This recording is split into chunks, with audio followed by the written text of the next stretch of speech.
தேவனுடைய வாக்குத்தத்தம் நம்முடைய வாழ்க்கையில் நிறைவேற வேணும் என்றால் இந்த வாக்குத்தத்தம் பண்ணுகிறதுடைய நோக்கம் என்ன என்பதை நம்ம முதல்ல விளங்கிக் கொள்ள வேண்டும். ஏன் ஆண்டவர் எனக்கு தேவையானதை என் கையில் கொடுக்காம எனக்கு தேவையானதை முதல்ல வார்த்தையின் வடிவில் ஆரம்பிக்கிறார் என்பதை நாம் சிந்தித்து பார்க்க வேண்டும். எந்த ஒன்றையுமே தேவன் வார்த்தையின் வடிவில் ஆரம்பிக்கிறார், வார்த்தையை முதலாவது கொடுக்கிறார். வாக்குத்தத்தம் என்றால் என்ன? கடவுளுடைய வார்த்தை. கடவுளுடைய வார்த்தையை முதலாவது நமக்கு கொடுக்கிறார். அப்போ வார்த்தையை கொடுக்கிறார்னாலே அவரிடத்துல அந்த வார்த்தை கொடுப்பதற்கான ஒரு நோக்கம் இருக்கிறது என்ற அர்த்தம். எத்தனை பேர் ஆமென் சொல்றீங்க? இப்போ அண்ணன் சிவில் இன்ஜினியராக இருக்காரு, ஒரு சர்ச்சுக்கான பில்டிங் கட்டணும்னு சொல்கிறேன். கட்டணும்னு சொன்ன உடனே அவர் சரிங்க கட்டுறேன்னு சொல்லி கட்டடத்தை கட்டி காமிக்கல. எனக்கு முதல்ல என்ன செய்கிறாரு? ஒரு ப்ளூ பிரிண்ட் போடுறாரு. இல்லை, ப்ளூ பிரிண்ட் தான் என்னது? அதுதான் எனக்கான வார்த்தை, அதுதான் எனக்கான படம். அது என்னவாக ஆக போகிறது, நான் சொல்ற அந்த ப்ராஜெக்ட் எப்படி வரப்போகுதுன்றதை அவர் எனக்கு முதலாவது காண்பிக்கிறார். கர்த்தர் காண்பிக்கிறார். ஏன் அதை காண்பிக்கிறார் என்பதை நாம் முதலாவது அறிந்து கொள்ள வேண்டும். ஏன், என்ன நோக்கம், அதில் அவர் என்ன பண்ண விரும்புகிறார், அதன் மூலமாக நான் ஏற்றுக்கொள்ளும்படியாக, நான் அதை அனுபவிக்கும்படியாக, நான் கேட்கிற பில்டிங் வரும்படியாக, ஒருவேளை அவர் போட்டதில் ஏதாவது கரெக்ஷன்ஸ் இருந்தால் நான் இப்படி சரி பண்ணும்படியாக. எத்தனை பேர் ஆமென் சொல்றீங்க? எனக்கு இப்படி வேணும், அப்படி வேணும், அது வேணும், இது வேணும்னு நாம் கேட்கும்படியாக அதை கொண்டு நமக்கு முன்பாக நிறுத்துகிறார். அப்போ ஃபர்ஸ்ட் நாம் அறிந்து கொள்ள வேண்டிய காரியம், இந்த வாக்குத்தத்தம் பண்ணுகிறதுடைய நோக்கம் என்ன? நோக்கம் என்ன? நம்முடைய ஒத்துழைப்பு அதில் எவ்வளவு மிக முக்கிய பங்கு வகிக்கிறது என்பதை நாம் விளங்கிக் கொள்ள வேண்டும். நாம கோஆபரேட் பண்ணலன்னா வருஷம் கடந்து போகும், ஆனால் வாக்குத்தத்தத்தின் நிறைவேறுதல் நம்முடைய வாழ்க்கையில காண முடியாது. வாக்குத்தத்தத்தின் நிறைவேறுதல் நம்முடைய வாழ்க்கையில ஒவ்வொரு நாளும் நடக்க வேண்டும். எல்லாம் சொல்ல, ஒவ்வொரு நாள் நடக்க வேண்டும், ஒவ்வொரு நிமிஷம் நடக்க வேண்டும். ஏதோ அடுத்த மாதம் நான் இன்னைக்கு 2 வீலர் வாங்கியிருக்கேன், அடுத்த மாதம் கார் வாங்கிடுறேன், அப்படி இல்லை. இன்னைக்கு 2 வீலர் வாங்கியிருக்கேன், நாளைக்கு கார் வாங்குவேன். ஏன் அப்படி நடக்காது? நடக்கும்.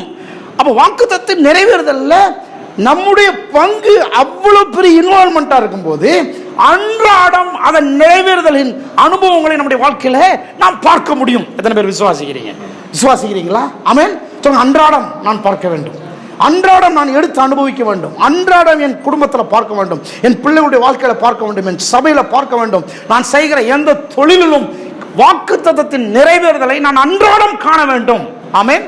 அதோடு சேர்த்து பெருக்கத்தினுடைய பிரமாணங்கள், இதை ரெண்டையும் நம்ம தொடர்ந்து பார்க்க போறோம். என்னுடைய தீம், தேவனுடைய ஆசீர்வாதங்களினாலே நம்முடைய சமுதாயத்தையும் நமக்கு பின்வருகிற சந்ததிகளையும் ஒரு பாசிட்டிவாக, ஒரு பெரிய இம்பாக்டை கிரியேட் பண்ணக்கூடிய ஒரு வாழ்க்கையை இந்த வருடத்தில் கர்த்தர் நாம் வாழ வேண்டும் என்று விரும்புகிறார். ஒரு இம்பாக்டை கிரியேட் பண்ற வாழ்க்கை. சொல்லுங்க, ஒரு பெரிய தாக்கம். சத்தமா சொல்லுங்க, ஒரு பெரிய தாக்கம். சத்தமா சொல்ல மாட்டேன்றீங்களே, பெரிய தாக்கத்தை பெருசா சொல்லணும். ஆமென், ஹல்லேலூயா. இது இப்படி குத்துறேன், இந்த பக்கம் வலிக்குது இல்லை, இது குத்துறது. ஆமென். இப்ப புரிஞ்சிச்சு. ஒரு தாக்கத்தை உண்டு பண்ணுகிற விதத்தில் குத்துறதுன்னா அப்படி அவ்வளவுதான். ஏற்கனவே லைட் அங்க வலிக்குது. ஒரு தாக்கத்தை உண்டு பண்ணுகிற விதத்தில் குத்துறதுன்னா எப்படி? அப்படி குத்தி நிறுத்தினா உள்ள கடக் கடக் கடக்கு சவுண்டு வருமா இல்லையா? வரணுமா இல்லையா? வாழ்க்கையில நீங்க வாழும் போது கடக் கடக் கடக் கடக்குன்னு சவுண்ட் வரணும். சொல்லுங்க சத்தமா. எத்தனை பேர் ஆமென் சொல்றீங்க? ஒரு இம்பாக்டை கிரியேட் பண்ணக்கூடிய வாழ்க்கையை நீங்கள் நானும் வாழ வேண்டும். அதுக்கு பேஸா கடவுள் எதை வைக்கிறார்னா தம்முடைய ஆசீர்வாதங்களை வைக்கிறார். சொல்லுங்க, அவருடைய ஆசீர்வாதங்கள். நீங்கள் நானும் அவருடைய ஆசீர்வாதங்களில வாழும் போது உலகம் பார்க்குது, எப்படா இப்படி இருக்கிறா, இப்படி இருந்த ஆளு, ஒண்ணுமே இல்லாம இருந்த ஆளு இப்படி எப்படி வந்தாரு, இப்படி எப்படி நடந்தது அவருக்கு, இது எப்படி கிடைச்சது, இது எப்படி என்கிற ஒரு பெரிய ஒரு தாக்கம் என்பது நாம் போய் யாருக்கும் சொல்லணும்னு அவசியம் இல்லை. நம்முடைய வாழ்க்கையே ஒரு பெரிய தாக்கம். நாம் வாழ்ற விதமே, நாம் பேசுற விதமே, நம்ம நடக்கிற விதமே, நம்முடைய வளர்ச்சி. சொல்லுங்க, நம்முடைய வளர்ச்சியே. சத்தமா சொல்லுங்க, நம்முடைய வளர்ச்சியே, நம்முடைய முன்னேற்றமே, நம்முடைய அடுத்த ப்ராஜெக்ட். ஒரு பெரிய சிவில் இன்ஜினியர் சிகாகோல, ஜான் மேக்ஸ்வெல் எழுதுறாரு. சிகாகோல ஒரு பெரிய சிவில் இன்ஜினியர், கட்டிட நிபுணர். அவரிடத்துல போய் கேட்டாங்களாம், நீங்கள் ஏகப்பட்ட கட்டிடங்களை கட்டி இருக்கிறீங்க. அவர்கிட்ட பேட்டி எடுத்திருக்கிறாங்க. அந்த அளவுக்கு பெரிய ஆளு. ஏகப்பட்ட கட்டிடங்களை கட்டிருக்கீங்க. உங்களுடைய அந்த தத்ரூபமான ஒரு சிந்தனைகள் வந்து ரொம்ப ஆச்சரியப்படத்தக்கவைகளாக இருக்குது. இதில் நாங்கள் எல்லாத்தையுமே பார்த்து பிரமிக்கிறோம். ஆனால் நீங்கள் கட்டின அத்தனை கட்டிடங்கள்ல ரொம்ப பிரமாதமான கட்டிடமாக நீங்கள் ஏற்றுக்கொண்ட அங்கீகரித்த கட்டிடம் எது, எந்த டைம்ல கட்டினீங்க அப்படின்னு கேட்டாங்களாம். அப்படி கேட்டுட்டு இருக்கும்போது அவர் சொன்னாராம், நான் அடுத்து கட்ட போகிற கட்டிடம்னாராம். சொல்ல மாட்டேன்றீங்க ராமே, இது பிரமாதம் இல்லை. அப்படி சொல்லும் போது அவருக்கு வயது 90. ராமேன்னு சொல்லுங்க. ஆமே, ஹல்லேலூயா. 90 வயசுல அவர் சொல்றாரு, நான் அடுத்து கட்ட போகிற கட்டிடம் தான் பிரமாதமான கட்டிடமா இருக்கும் அப்படின்றாரு. எத்தனை பேர் ஆமென் சொல்றீங்க? ஏன் இதை சொல்றேன்? நம்முடைய வாழ்க்கையில கடவுளுடைய ஆசீர்வாதங்களை நாம் வாழ்ந்து காண்பிக்கிறதன் மூலமாக உலகமே ஒவ்வொன்றையும் பிரமிப்பா பார்க்க போகுது. சொல்லுங்க, ஒவ்வொன்றையும்.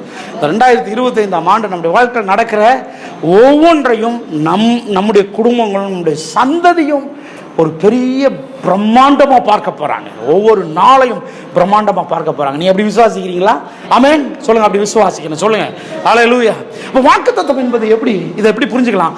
தேவனுடைய வார்த்தையினுடைய அந்த வெளிப்பாட்டின் மேல் உள்ள விசுவாசம். சொல்லுங்க, தேவனுடைய வார்த்தையின் மேல் உள்ள வெளிப்பாட்டில் உள்ள விசுவாசம். தேவனுடைய வார்த்தைன்னா வெறுமனே வார்த்தை கிடையாது, அதுக்குள்ள இருக்கிற வெளிப்பாடு, அதுக்குள்ள இருக்கிற டீப் மைண்ட் செட், அதுக்குள்ள இருக்கிற ஒரு ஆழமான ஒரு சிந்தனை, ஆழமான ஒரு பிரமிப்பு, ஆழமான ஒரு பிரமாதமான காரியம் உள்ள ஏதோ வரைஞ்சு வச்சிருக்கிறார் கடவுள். ஒரு ப்ளூ பிரிண்ட் எனக்கு வரும்போது எனக்கு பார்க்கும்போது அப்படி பெருசா தெரியாது, வார்த்தையை பார்க்கும்போது பெருசா தெரியாது. நீயோ அநேக நாடுகளுக்கு கடன் கொடுப்பாய், நீயோ கடன் வாங்காது இருப்பாய்னா அதை பார்க்கும்போது கேட்கும்போது எனக்கு பிரமிப்பா இல்லை. பார்க்கும்போது கேட்கும்போது ஒரு மாதிரி தான் இருக்குது. ஆனால் அதுக்குள்ள அவர் எக்ஸ்பிளைன் பண்ணும்போது, அதை டீப்பா மெடிடேட் பண்ணும்போது, அதுக்குள்ள இருக்கிற ஆழமான காரியங்களை பார்க்கும்போது, எப்படின்றத ரூட்டை காமிக்கும் போது என்ன நடக்குது, அதன் மேலே நான் ஒரு விசுவாசத்தை வைக்க ஆரம்பிக்கிறேன். ஹல்லேலூயா. ப்ளூ பிரிண்ட் காமிச்சிட்டு அவர் போயிட்டாருன்னா எனக்கு அது மேல ஒரு ஆசை வராது, விருப்பம் வராது. உட்காந்து 1 மணி நேரம் உட்காந்து அவர் என்ன செய்வாரு? சத்தமா சொல்லுங்க. எக்ஸ்பிளைன் பண்ணுவாரு, விவரித்து சொல்லுவார். விவரித்து சொல்ல அதுக்கு பேர் தான் தியானம், தியானிப்பது. அதுக்கு பேர் தான் அந்த தியானத்தின் மூலமாக வருகிற அந்த வெளிப்பாடு. அதன் மேல நான் ஒரு விசுவாசத்தை வைத்து என்னுடைய எந்த ஒன்றையும் கிரயமாக மூலதனமாக முதலீடு செய்ய முன் வரும்போது, வாக்குத்தத்தின் நிறைவேறுதலை நான் என்னுடைய வாழ்க்கை அனுபவிப்பதற்காக நான் எந்த ஒன்றையும் கிரயமாய் செலுத்த முன் வரும்போது, வெரி வெரி இம்பார்ட்டன்ட். எந்த ஒன்றையும் அதற்காக சொல்லுங்க, எந்த ஒன்றையும் அதற்காக, வாக்குத்தத்தத்தின் நிறைவேறுதலுக்காக எந்த ஒன்றையும், என்னுடைய நேரம், என்னுடைய பணம், என்னுடைய பலன், என்னுடைய தாளந்துகள், என்னுடைய திறமைகள், என்னுடைய அலைச்சல்கள், எந்த ஒன்றையும் ஒரு முதலீடு போல சொல்லுங்க, முதலீடு போல. சத்தமா சொல்லுங்க, முதலீடு போல. பிரசவாக்கத்திலிருந்து இங்க வந்திருக்கீங்கன்னா நான் சொல்றேன், அது ஒரு முதலீடு. கையை தட்டி ஒரு ஆமென் சொல்லுங்க. ஆமென். அடுத்த தெருவுல இருந்து இங்க வந்திருக்கிறீங்கன்னா நான் சொல்றேன், அது ஒரு மூலதனம், அது ஒரு கிரயம். ஹல்லேலூயா. டைம் கான்ஃபரன்ஸ்ல பேசுறேன். உங்களுடைய இப்பொழுது நீங்கள் ஒரு கிரயத்தை செலுத்தி கொண்டிருக்கிறீர்கள். இப்பொழுது நீங்கள் ஒரு மூலதனத்தை செலுத்தி கொண்டிருக்கிறீர்கள். இப்பொழுது நீங்கள் இன்வெஸ்ட் பண்ணிட்டு இருக்கிறீங்க. நீங்க உட்கார்ந்துகிட்டு இல்ல, இன்வெஸ்ட் பண்ணிட்டு இருக்கிறீங்க. கை தட்டி ஒரு ஆமென் சொல்ல மாட்டேன்றீங்களே. நீங்க கேட்டுக்கிட்டு இல்ல, நீங்க முதலீடு செய்து கொண்டிருக்கிறீர்கள். நீங்க பார்த்துக்கிட்டு இல்ல, நீங்க உள்வாங்கிக்கிட்டு இல்ல, நீங்கள் முதலீடு செய்திருக்கிறீர்கள். ஏதோ பணத்தை கொண்டு போய் போடுறதுனால மட்டும் முதலீடு செய்வதில்லை. நான் சொல்றேன், உங்களுடைய நேரம், உங்களுடைய தாளந்துகள், திறமைகள், உங்களுடைய கவனம், உங்களுடைய பலன், உங்களுடைய சகலவற்றையும் நீங்கள் முதலீடு செய்து கொண்டிருக்கிறீர்கள். சொல்லுங்க, எந்த ஒன்றையும். எதுக்காக முதலீடு செஞ்சுட்டு இருக்கிறோம்? தேவனுடைய வாக்குத்தத்தின் நிறைவேறுதலுக்காக, கடவுளுடைய ஆசீர்வாதத்தினுடைய அந்த அனுபவத்தை நான் என் வாழ்க்கையில் பெற்றுக்கொள்ளும்படியாக எந்த ஒன்றையும் முதலீடு செய்ய நான் முன் வந்திருக்கிறேன். சொல்லுங்க, முன் வந்திருக்கிறேன். சத்தமா சொல்லுங்க, முன் வந்திருக்கிறேன். அப்படிப்பட்டவர்களுக்கு இப்பொழுது இம்மையில ஆண்டு சொல்றாரு, நீங்க என்னத்தை முதலீடு செய்கிறீர்களோ அதை 100% சொல்லுங்க, 100%. 100%. ஓ லார்ட். ஏதாவது பிசினஸ்ல இன்வெஸ்ட் பண்ணா எத்தனை % தான் வரும்? சூப்பர் மார்க்கெட்ல இன்வெஸ்ட் பண்ணா 30% வரும். எனக்கு தெரியும். அதாவது 30% மேக்சிமம். 5, 10, 20, 30 வரைக்கும் வரும். ஆண்டு சொல்ல 30, 60, 100, 1000, லட்சம், கோடி எல்லாமே உள்ள இருக்கு. தெரியுமா உங்களுக்கு? 30, 60, 100, 1000 இருக்கா? 1000 இருக்கா? வசனம் இது 1000 மடங்கு. Very good. 1000 மடங்கு. ஆமென். லட்சம் இருக்கா? லட்சம் இருக்கா? வசனம் இருக்கா? கோடி இருக்கா? கோடி இருக்கு. கோடான கோடி இருக்கு. கைத்தட்ட மாட்டேன்றீங்களே. ஆமென். ஆண்டவர் எப்பவுமே அப்படியே பெருக்க பண்ணுகிறவர். சொல்லுங்க, பெருக பண்ணுகிறவர். இதை விசுவாசிக்கிறீங்களா? கேட்கறீங்க, நல்லா விசுவாசிக்கிறீங்களா? உள் வாங்கிக் கொள்ளுங்கள், இந்த விசுவாசிங்கள். இது ஆழமா, இதுதான் அந்த ரூட்டு. கடவுளுடைய ஆசீர்வாதத்தை, வாக்குத்தத்தை நிறைவேற நம்முடைய வாழ்க்கை பெறுவதற்கான ரூட் இது. நூறத்தனையாக இம்மையிலே மாறுமையிலே நித்திய ஜீவன் அடைவோம் என்கிற ஒரு பெரிய சத்தியத்தை நமக்கு நாமே சொல்லிக்கொள்ள வேண்டும். மற்ற மார்க் 10, 29, 30 எல்லாருக்கும் தெரியும். இந்த வசனத்தை இப்படி சொல்லியிருக்கிறேன் நான். வாசிங்க பாப்போம். மார்க் 10ஆம் அதிகாரம் 29, 30 வாசிங்க. ஹல்லேலூயா ஜீசஸ். இந்த வசனம் எப்படி வந்திருக்குது பாருங்க, வாசிங்க. நான் இப்படி சொல்லியிருக்கேன், அதுல எப்படி இருக்கு பாருங்க. மார்க் 10, 29, 30 எடுக்கலையா? அதற்கு இயேசு பிரதியுத்தரமாக பாருங்க, என் நிமித்தமாக, சுவிசேஷத்தின் நிமித்தமாக, எல்லாம் சொன்ன வீட்டையாவது, சகோதரரையாவது, சகோதரிகளையாவது, தகப்பனையாவது, தாயையாவது, மனைவியாவது, பிள்ளைகளையாவது, நிலங்களையாவது. அந்த வார்த்தை என்ன சொல்லிருக்கு? விட்டவன் எவனும். யார? சகோதரியை விட்டு, சகோதரனை விட்டு, தாயை விட்டு, மனைவியை விட்டு, பிள்ளைகளையும் விட்டு, அப்புறம் வீட்டையை விட்டு, நிலத்தையை விட்டு நடுத்தலுக்கு வந்துரு. அப்படியா சொல்றாரு? அத அந்த வார்த்தை விட்டவன்ற வார்த்தை அதுவா? இல்லங்க, இங்க இருக்கு பாருங்க. விட்டவன் அல்ல, எந்த ஒன்றையும் கிரயமாக செலுத்த. இயேசுவின் நிமித்தம் விடுவதில்லை. இயேசுவின் நிமித்தம் நான் கிரயமா செலுத்துறேன், மூலதனமாக்குகிறேன், முதலீடாக மாற்றுகிறேன். எத்தனை பேர் ஆமென் சொல்றீங்க? நான் கேட்கிறேன், விடுறதுனால 100% வருமா? முதலீடு பண்ணதுனால 100% வருமா? சொல்ல மாட்டேன்றீங்களே. இப்பதான் தெளிவாயிருங்க, கொஞ்சம் நிமிர்ந்து உட்காடுறீங்க. ஆண்டவர் விட சொல்றாரா, முதலீடு பண்ண சொல்றாரா? ஆண்டவர் சொல்றாரு 100% உன்னுடைய பிசினஸ்ல நான் வந்து என்ன சொல்றேன், லாபத்தை தரேன்றாரு. 100% 100 தரேன்றாரு. 100 தரேன்னா நீங்க விடுவீங்களா, இன்வெஸ்ட் பண்ணுவீங்களா? சொல்ல மாட்டேன்றீங்களே. பிசினஸ் பீப்புள் மாதிரி பேசுங்க பாப்போம். இன்வெஸ்ட் பண்ணுவீங்களா, விடுவீங்களா? நான் விட மாட்டேன் சார், இன்வெஸ்ட் பண்ணுவேன். சொல்லுங்க, இன்வெஸ்ட் பண்ணுவேன். சொல்லுங்க, நான் இன்வெஸ்ட் பண்றேன்.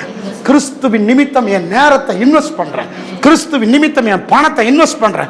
கிறிஸ்துவின் நிமித்தம் என் மனைவி, பிள்ளைகள், என்னுடைய குடும்பம், என்னுடைய தாளந்து, திறமைகள் சகலவற்றையும் நான் மூலதனமாக்குகிறேன். சொல்லுங்க, மூலதனமாக்குகிறேன். சத்தமா சொல்லுங்க, முதலீடு பண்ணுகிறேன். சத்தமா சொல்லுங்க, கிரயம் செலுத்துகிறேன். இன்வெஸ்ட் பண்றீங்களா? எத்தனை பேர் ஆமென் சொல்றீங்க?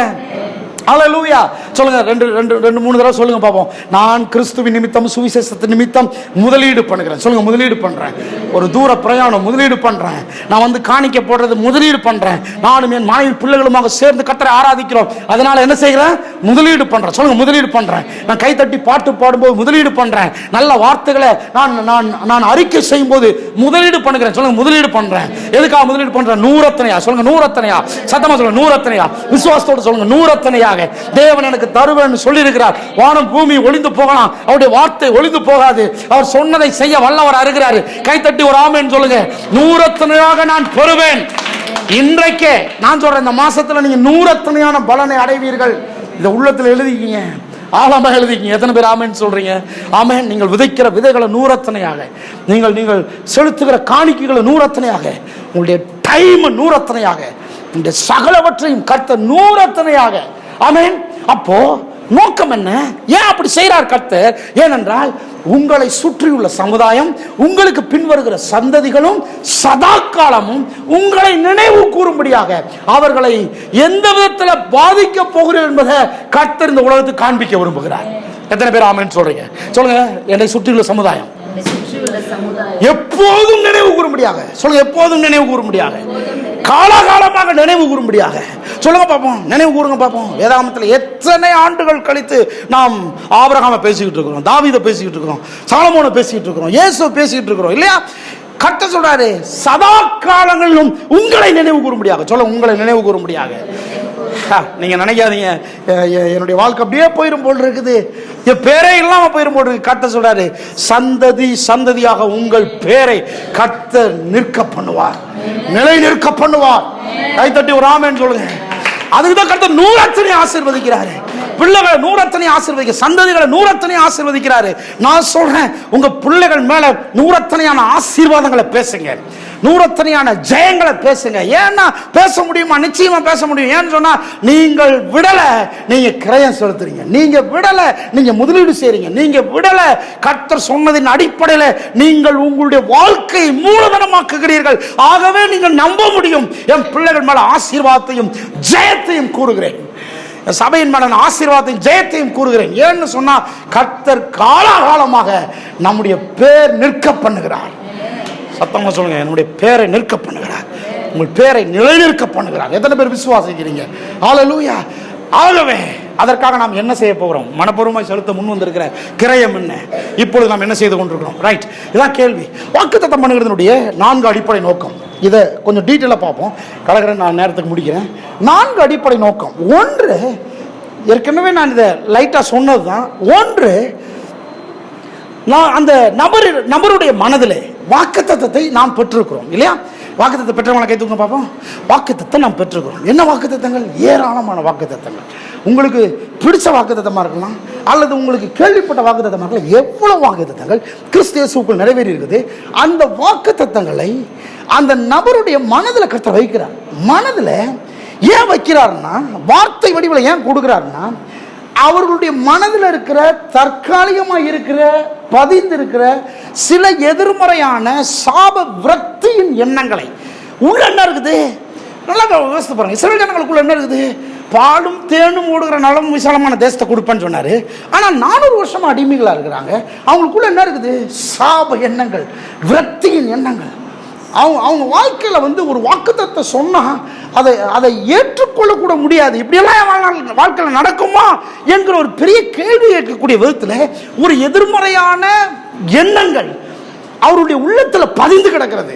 கொஞ்சம் ஆழமாக தோண்டி பார்த்தீங்கன்னா தெரியும். அதெல்லாம் எனக்கு நடக்காது பிரதர், அதெல்லாம் எனக்கு கிடைக்காது, அதெல்லாம் அவங்களுக்கு தான் கிடைக்கும், அதுக்கெல்லாம் நான் தகுதி இல்லை. இப்படிப்பட்ட எண்ணங்கள் உள்ள பதிந்து கிடக்குது. பதிந்து இருக்குதா இல்லையா? நீங்க இதை பார்க்கும்போது நல்லா பிரசங்கம் பண்றதெல்லாம் பார்க்காதீங்க. உங்க உள்ளத்தை கொஞ்சம் யோசித்து பாருங்க. உள்ள பதிந்து இருக்குதா இல்லையா? இல்லைங்க, எங்க அப்பா அம்மாலாம் நல்லா வாழலைங்க, நான் எப்படி வாழ்ந்துருவேன்? எண்ணங்கள் பதிந்து இருக்கா இல்லையா? சந்ததிகள் எப்படி நல்லா இருக்க முடியும்? உள்ள ஒரு மோசமான எண்ணங்கள் பதிந்திருக்கா இல்லையா? அவங்களுக்கு இப்படி நடந்திருக்குதுங்க, எங்க குடும்பத்தில் இப்படி தான் நடக்கும், பதிந்திருக்கா இல்லையா? போன வாரத்தில் போன 10 நாளைக்கு முன்னால் ஒருத்தர் நல்ல மனுஷன், சபைக்கெல்லாம் வருவார், கான்ஃபரன்ஸ்லாம், இறந்துட்டாரு. திடீர்னு ராத்திரி இருமும்போது ரத்தம் வந்து எடுத்துருக்காரு, இறந்துட்டாரு.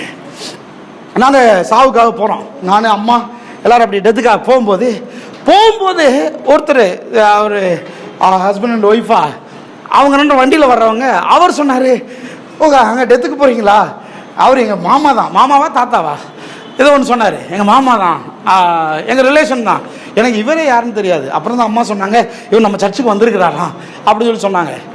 இவர் பிள்ளைங்கள்லாம் வந்திருக்கிறாங்க, சண்டே கிளாஸ்லாம் வந்திருக்கிறாங்க. ரொம்ப வருஷமாக இந்த சண்டே கிளாஸுக்கு நிறைய பிள்ளைங்க வந்திருக்கிறாங்க, இந்த எல்லா ஏரியாவில் இருந்து இந்த பிள்ளைங்கள்லாம் வந்திருக்கிறாங்கன்னு சொல்லி அவர் சொன்னார், எங்கள் மாமா தான் இறந்தவர் அப்படின்னு சொன்னார். பாருங்க, முந்தானத்து 4 நாளைக்கு முன்னால் அவரே இறந்துட்டார். டேவிட் அவர் ஃபோட்டோ வச்சுருக்காங்க. என்னடா இவர் ஃபோட்டோ போட்டிருக்காங்கன்னு அம்மா சொல்கிறாங்க, அவர் இறந்துட்டார். என்னங்க, அவர் இது சுகரு, ஒரு சின்ன புண்ணு மாதிரி இருந்தது, அப்படியே அரிச்சிருச்சு அப்படின்னு சொல்லி சொன்னாங்க.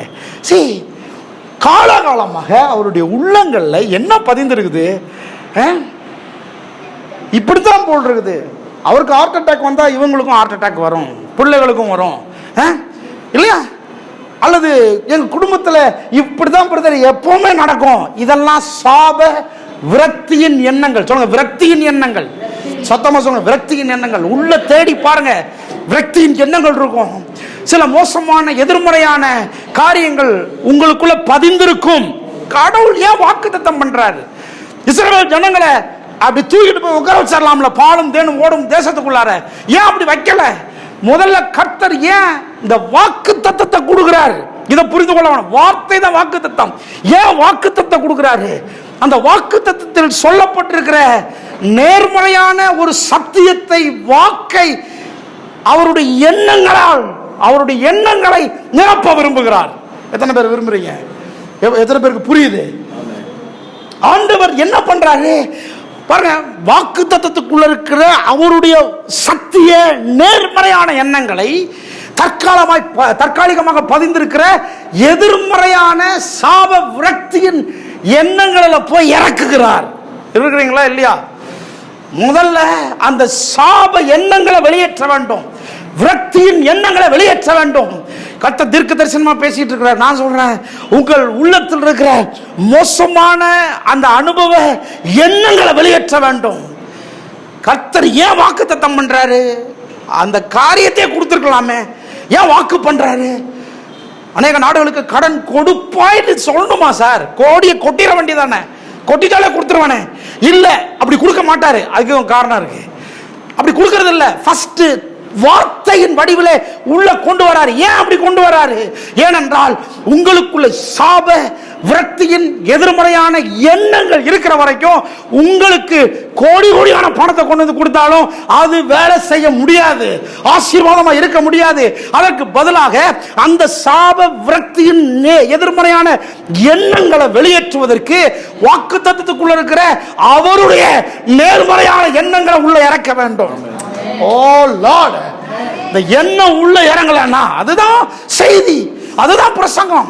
உங்களை உற்சாகப்படுத்துற வார்த்தை இல்ல, இதுதான் வந்து பிப்ளிக்கல் ஸ்டாண்டர்டு செய்தி. எத்தனை பேர் ஆமென் சொல்றீங்க? இந்த எண்ணங்களை உள்ள இறக்கணும். ஏன்னு சொன்னா it's a very very important statement. ஒருவன் எப்பேற்பட்ட வாக்குத்தத்தத்தையும் கடவுளிடத்திலிருந்து பெற்றிருந்தாலும் அவன் தன் எண்ணங்களை தாண்டி அதை பெற்று அனுபவிக்க முடியாது. எப்பேற்பட்ட வாக்குத்தத்தங்கள் நீங்க பெற்றிருந்தாலும் உங்கள் எண்ணங்களை தாண்டி நீங்கள் அதை அனுபவிக்க முடியாது. எண்ணத்தை தாண்டவே முடியாது. You cannot cross. உங்களுடைய எண்ணங்களை கிராஸ் பண்ணவே முடியாது. உங்களுடைய எண்ணங்களை தாண்டி நீங்க உயர முடியாது. உங்கள் எண்ணங்களை தாண்டி நீங்க வளர முடியாது. அதனாலதான் என்னுடைய வாழ்க்கையினுடைய அனுபவம் சொல்லுகிற எண்ணத்தின் அளவுக்கும் தேவனுடைய வாக்குத்தத்தத்தின் அனுபவங்கள் சொல்லுகிற எண்ணங்களின் அளவுக்கும் பெரிய வித்தியாசம் இருக்குது. கைத்தட்டி ஒரு ஆமென் சொல்லுங்களேன். என்னுடைய எண்ணம் சொல்லுது இவ்வளவுதான் சொல்லுது, அவருடைய எண்ணம் சொல்லுது வானத்தை பார், பூமியை பார். வானத்துக்கும் பூமிக்கும் எவ்வளவு உயரமோ அவ்வளவு உயர். ஓ லார்ட், அவ்வளவு உயர்ந்த எண்ணங்கள், அவ்வளவு உயர்ந்த நினைவுகளை உன்னால வச்சிருக்கிறார். ஏன் அந்த நினைவுகள், ஏன் அந்த எண்ணங்கள், அவைகள் அவர் என்ன பண்றாரு? அவர் வாக்குத்தத்தத்தின் வடிவிலே உள்ள இறக்குகிறார். ஏன்னு சொன்னால் என்னுடைய அளவிற்குட்பட்ட எண்ணத்தினால் என்னால வளர முடியாது. என்னுடைய அளவுக்குட்பட்ட எண்ணத்தை வைத்துக் கொண்டு என்னால உயர முடியாது. கர்த்தர் எண்ணங்களை மாற்றுகிறார். கைகளை தட்டி சொல்லுங்க, என்னுடைய எண்ணங்கள். ஓ லார்ட், அந்த எண்ணங்கள் மாறாமல். எண்ணத்தை மாற்றுவது எப்படி? எண்ணத்தை மாற்றுவதற்கு எண்ணத்தை பெற வேண்டும். It's very very important. ஆமென். எண்ணங்கள் மாற வேண்டும் என்றால் எண்ணங்களை பெற வேண்டும்.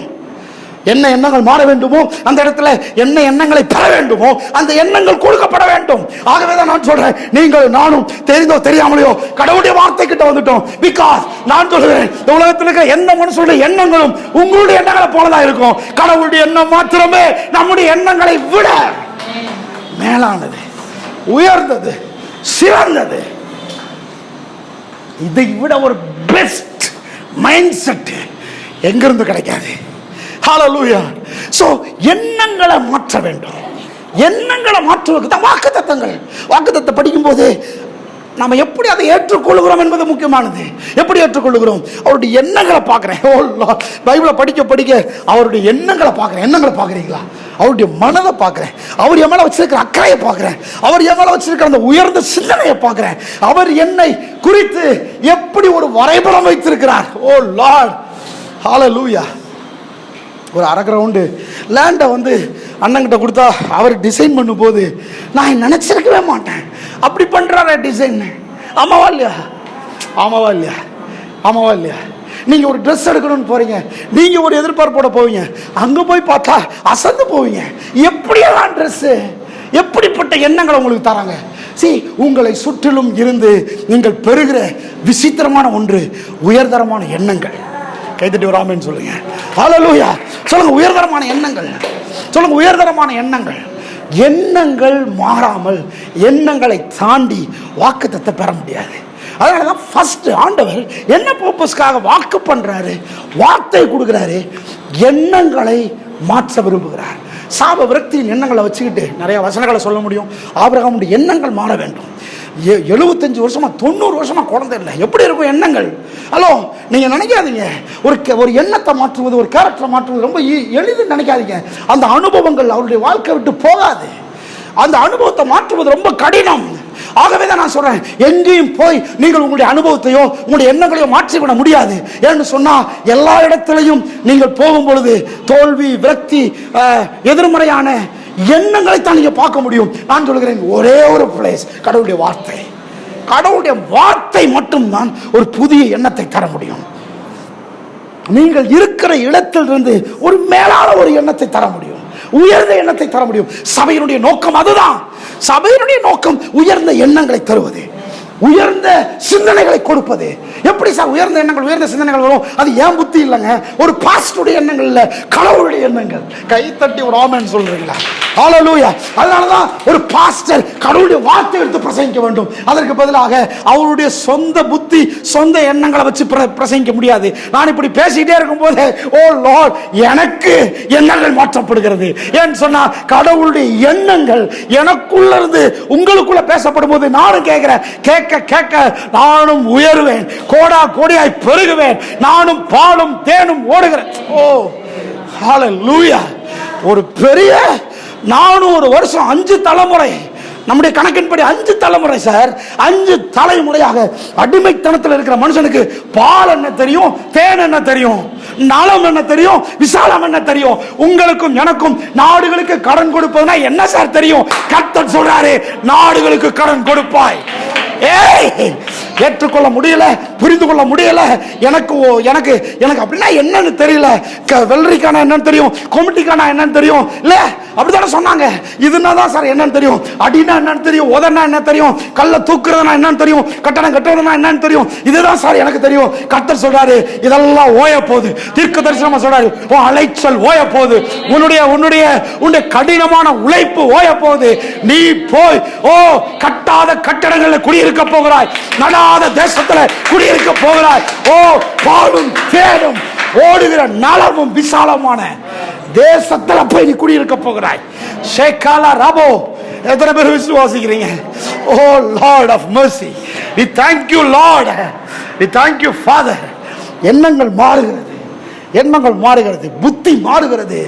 சாப விரக்தியின் எண்ணங்கள் மாற வேண்டும், எதிர்மறையான எண்ணங்கள் மாற வேண்டும். தேவனுக்கு உங்களுடைய எண்ணங்களை தாண்டி he cannot work out, அவரால் ஒர்க் பண்ண முடியாது. ஃபர்ஸ்ட் எண்ணங்களை மாற்ற வேண்டும். பக்கத்துக்கு எப்படி சொல்லுங்க, எண்ணங்களை மாற்ற வேண்டும், எண்ணங்கள் மாற வேண்டும், எண்ணங்கள் மாற வேண்டும்.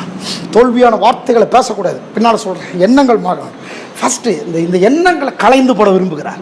அதனால தான் ஃபர்ஸ்ட் வார்த்தையின் வடிவில் வாக்குத்தத்தின் மூலமாக என்ன செய்யறாரு, நான் அவருடைய எண்ணங்களை தரேன், அவருடைய எண்ணங்களை தரேன். சரி, இது எதிர்மறையான எண்ணங்கள் எப்படி வருது? இந்த எதிர்மறையான எண்ணங்கள் 4 காரியங்களை அடிப்படையாக கொண்டு வருது. It's very very important. 4 காரியங்கள் தான் அந்த எண்ணங்களை தருது. 1, ரிலிஜியன், மதம் ஒரு எதிர்மறையான எண்ணங்களை நமக்கு தருகிறது. நீங்கள் நானும் விரக்தியாக, நீங்கள் நானும் தோல்வியாக, நீங்கள் நானும் சாபமாக, நீங்கள் நானும் குறையாக, அல்லது நீங்கள் நானும் தகுதியற்றவர்களாக எப்படி ஃபீல் பண்றோம்னு நினைக்கிறீங்க? எப்படி ஃபீல் பண்றோம்னு நினைக்கிறீங்க? நீங்க நினைக்கிறீங்களா மற்றவங்களுக்கு வந்ததுனால எனக்கு இப்படி, எனக்கு இல்லைன்னு நான் ஃபீல் பண்றேன்னு நினைக்கிறீங்களா? இல்லை. இந்த எண்ணங்களை தருவது ஃபர்ஸ்ட் மதம், ரிலீஜனுடைய போதனைகள் தான் நமக்குள்ளே இயற்கையாகவே ஒரு தரக்குறைவான, தாழ்வான, முடியாது, நடக்காது, கிடைக்காது, நாளாக வர முடியுமான்ற எண்ணங்களை நமக்குள்ளே திணித்திருக்கிறது. நமக்கே தெரியாது சார். நீங்களே யோசிக்கிறீங்க, எப்படி தான் இந்த எண்ணம் வந்துச்சுன்னு தெரியலன்றீங்கல்ல. அதுதான் சொல்றேன், பிள்ளைகளுக்குள்ள எப்படி சார் இந்த எண்ணம் வந்துச்சு தெரியலன்றீங்களே. இந்த ரிலீஜியன், அதாவது மனுஷனுக்கு நம்பிக்கையற்ற நிலையையும் ஏமாற்றத்தையும் தருவது மதம். மதம் நம்பிக்கையற்ற நிலைமையை தருகிறது, ஏமாற்றத்தை தருகிறது. ஆகவே நமக்குள்ளே நடக்காது, கிடைக்காது, முடியாது, சாபம் எப்படி சொல்றீங்க நீங்க? கிடைக்காதுன்னு எப்படி சொல்றீங்க? யார், உங்க அம்மா சொன்னாங்களா, அப்பா சொன்னாங்களா? இல்லைங்க, அம்மா அப்பா கூட நல்ல காரியத்தை சொல்றாங்க, உனக்கு கிடைக்கும்டா, நீ நல்லா வருவடா, மேல வருவன் தான் சொல்றாங்க. ஆனால் கோயிலுக்கு போகும்போது தான் அங்க கேள்விப்படுறாங்க, இதெல்லாம் உங்களுக்கு நடக்காது, இது வாஸ்துப்படி சரியில்லை சொல்றாங்களா இல்லையா? சொல்றாங்களா இல்லையா? உள்ள திணிக்கிறாங்களா இல்லையா? உங்களுக்கு நீங்க பெண்கள், ஆண்களுக்கு தான் நடக்கும். இல்லை நீங்க ஆண்கள், இது பெண்களுக்கு. இப்படிப்பட்ட எண்ணங்களை ஃபர்ஸ்ட் நாம் எங்கிருந்து பெற்றுக்கொள்வோம்? Through religion, religious thinking, religious thoughts, religious breaching, teaching. முதல்ல அங்கிருந்து ரிலீஸ் ஆகணும். ஏன்னா வாக்குத்தத்தையும் பெற்றுக்கொள்றேன் சார், ஆனால் அங்கேயும் போய் அதையும் பெற்றுக்கொள்றேன்னா ஸ்டேபிள் இல்லாமல் ஆயிடுவீங்க, பேலன்ஸ் இல்லாமல் ஆயிடுவீங்க. ஒரு நேரம் இந்த எண்ணம் கிடைக்கும், இன்னொரு நேரம் விரக்தி அடைஞ்சு வீட்டில் உட்காந்துருப்பீங்க. நீங்க உடஞ்சிருக்கிறது யாருக்கும் தெரியாது. நீங்க நீங்க நீங்க முடிஞ்சிருச்சு நினைச்சுக்கிட்டு இருப்பீங்க, வாழ்க்கையே முடிஞ்சிருச்சு நினைச்ச. லார்ட், நகோமி கூட இருந்த ரூத்தும் ஓர்பால் வாழ்க்கையே முடிஞ்சிருச்சு நினைச்சுக்கிட்டு இருந்தாங்க. நான் சொல்றேன், ஓர்பால் வாழ்க்கை முடிஞ்சிச்சுன்னு போயிட்டா. ஆனா ரூத்துடைய எண்ணம் சொன்னுச்சு, இல்ல கோடாகோடியா பெருகுவேன். சொல்லுங்க, கோடாகோடியா பெருகுவேன். சொல்ல மாட்டேன்றீங்களே. எனக்குள்ள ஓபேத் இருக்கான், எனக்குள்ள ஈசா இருக்கான், எனக்குள்ள தாவீது இருக்கான், நானும் சந்ததியாவேன். புருஷன் மரித்து போனாலும் கர்த்தர் எனக்கு மணவாளனை வைத்திருக்கிறார். சொல்ல மாட்டேன்றீங்க. புருஷன் ஒருவேளை எனக்கு கோஆபரேட் பண்ணலனாலும், ஒருவேளை மனைவி கோஆபரேட் பண்ணலனாலும், நான் சொல்றேன், ஒருவேளை உங்களை சுற்றி இருக்கிற ஜனங்கள் உங்களுக்கு உதவியா இல்லைனாலும், நான் சொல்றேன், அந்த எண்ணத்தை உள்ள வாங்கிக்காதீங்க. அந்த எண்ணத்தை எடுத்து போட்டு, என்னை அழைத்தவர், என் மேல அபிஷேகம் வைத்தவர், என் மேல அக்கறை உள்ள ஒரு தெய்வம் என் மேல இருக்கிறார், எனக்குள்ள இருக்கிறார். எத்தனை பேர் இருக்கிறீங்க? சொல்றீங்களா? அப்படி சொல்றீங்களா? ஹல்லேலூயா, ஹல்லேலூயா. அதனால இப்படி பாடுறோம், சோர்ந்து போக மாட்டேன், மனம் முறிவடைய மாட்டேன். சொல்றீங்களா? ஆமென். அப்போ மத போதனைகளையும் இதையும் கேட்டுட்டு இருக்க கூடாது. வாக்குத்தத்தையும் கேட்கறேன் சார், மத போதனையும் கேட்கறேன் இல்லை அப்படின்னா உங்களுக்கு எண்ணங்கள் மாறி மாறி வரும். இங்க போனா வாக்குத்தத்தை கேட்பீங்க, அங்க போனா மத போதனை கேட்பீங்க. இங்க போனா உற்சாகம் அடைவீங்க, அங்க போனா சோர்ந்து போவீங்க. இங்க போனா எழுந்து நிற்பீங்க, அங்க போனா விழுந்துருவீங்க. இங்க போனா உற்சாகமா இருப்பீங்க, அங்க போய் மனம் உடைஞ்சு இருப்பீங்க. நீங்க தனியா உட்கார்ந்து அழுதுகிட்டு இருப்பீங்க, சார் அவங்க அப்படி சொன்னாங்க, இவங்க இப்படி சொன்னாங்க. நான் சொல்றேன், கர்த்தர் உங்களுக்கு என்ன சொன்னார்? கோடா கோடியா பெருகுவதுன்னு தானே சொன்னார். கர்த்தர் என்ன சொன்னார்? அநேக நாடுகளுக்கு கடன் கொடுப்பேன் தானே சொன்னார். கர்த்தர் என்ன சொன்னார்? ஆசீர்வதிப்பேன் தானே சொன்னார். கர்த்தருடைய வார்த்தையை மாத்திரமே எண்ணங்களாக மாற்ற வேண்டும். ஷிகாபா லபோ. எந்த மத போதனைகளினாலும் நீங்கள் திணிக்கப்படக்கூடாது. அது நமக்குள்ள வரும்போது எந்த வார்த்தையும் ஒரு எண்ணங்களை தருகிறது. It's very very important. நீங்கள் நானும் ஒரு வார்த்தையை கேட்கும்போது ஒரு எண்ணத்தை எடுத்துக்கொள்ளும். இப்பொழுது நான் வார்த்தை பேசிக் கொண்டிருக்கும் பொழுது நீங்க உங்களுடைய மனதில் அந்த பிக்சரை பார்க்குறீங்க, எண்ணங்களை பார்க்குறீங்க. பார்க்குறீங்களா இல்லையா? பார்க்குறீங்களா இல்லையா? நான் பார்க்குறேன், இப்படி பேசும்போதே நான் பார்க்குறேன், கார் வந்து நிற்கிற மாதிரி பார்க்குறேன், ஆசீர்வாதங்கள் வந்து பெருகிற மாதிரி பார்க்குறேன். ஓ, ஏராளமான லட்சங்களும் கோடிகளும் அப்படி அக்கௌண்ட்ல இருக்கிற மாதிரி பார்க்குறேன். ஏன்னா எண்ணங்களை அது தருகிறது. எத்தனை பேர் ஆமென் சொல்றீங்க? ஹல்லேலூயா. நான் சொல்றேன், ஒரு மனுஷனை பாவத்திலிருந்து விடுதலையாக்குவதற்கு தேவன் அவனை ஆசீர்வதிக்கிறார். ஹல்லேலூயா. ஒரு மனுஷனை பாவத்திலிருந்து விடுதலையாக்குவதற்கு தேவன் அவனை ஆசீர்வதிக்கிறார். ஏன்னு சொன்னா அவன் ஆசீர்வாதம் இல்லாதனால தான் பாவத்தை செஞ்சுட்டு இருக்கிறான். கர்த்தர் சொல்றாரு, ஆசீர்வாத பெருக்கம் இருக்கும்பொழுது அவன் நடவடிக்கையே மாறிடும், அவன் பேச்சை மாறிடும், அவனுடைய செயல்களை மாறிடும். அவன் பெரிய தகுதியான ஒரு ஒரு ஒரு ஒரு கனப்படுத்தப்பட்ட ஏற்றுக்கொள்ளப்படத்தக்க ஒரு ஒரு ஒரு சரியான அங்கீகாரம் பெறக்கூடிய ஒரு மனுஷனா மாறிடுறான். கர்த்தர் ஒரு மனுஷனை பாவத்திலிருந்து தவறிலிருந்து விடுதலையாக்குவதற்கு அவனை அங்கீகரிக்கக்கூடிய கனத்தின் மனுஷனாக மாற்றி விடுகிறார். எத்தனை பேர் விசுவாசிக்கிறீங்க? சொல்றீங்களா? எண்ணங்கள் மாற வேண்டும். சரியான காரியங்களை மாத்திரமே உள்ள செலுத்த வேண்டும். தவறான எண்ணங்கள் இருந்து விடுதலை ஆக வேண்டும். இந்த மத போதனை என்ன? ரெண்டாவது சடங்காச்சாரம். மதம் தான் பேஸ் இதெல்லாத்துக்கும்.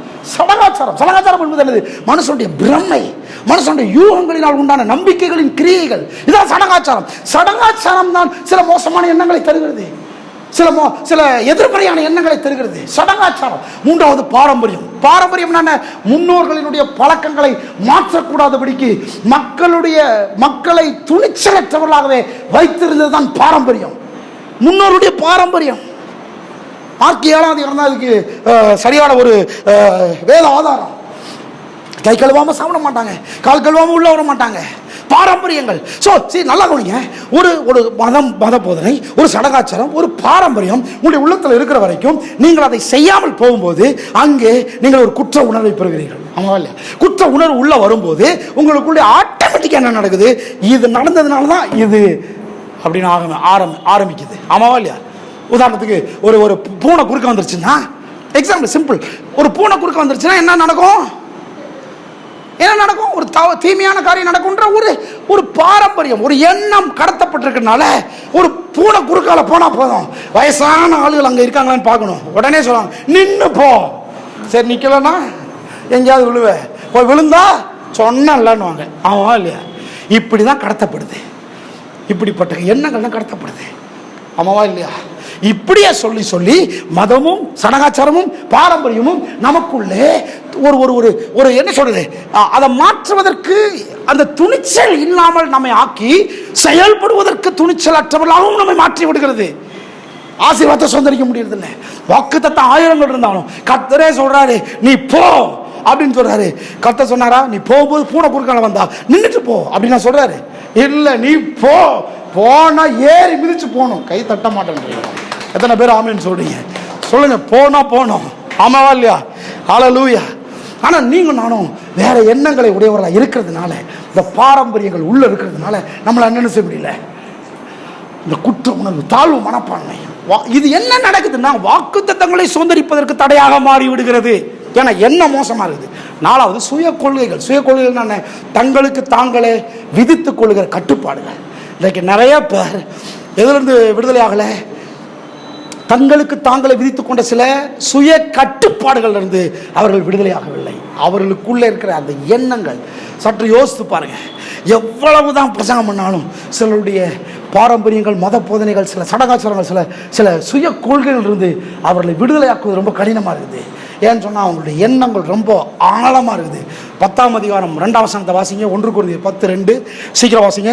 அது எந்த மாதிரி அது ஆழமாக இருக்குதுன்றத அப்போஸ்தலன் பவுல் சொல்றாரு. 2 கொரிந்தியர் 10:2. 2 கொரிந்தியர் 2 கொரிந்தியர் அக்கா 2 கொரிந்தியர் 10:2 2 கொரிந்தியர் 10:2 வாசிங்க. எண்ணுகிற, இந்த எண்ணுகிற என்ற வார்த்தை எப்படி வருது பாருங்க. 1ஆம் வசனத்தை வாசிங்க.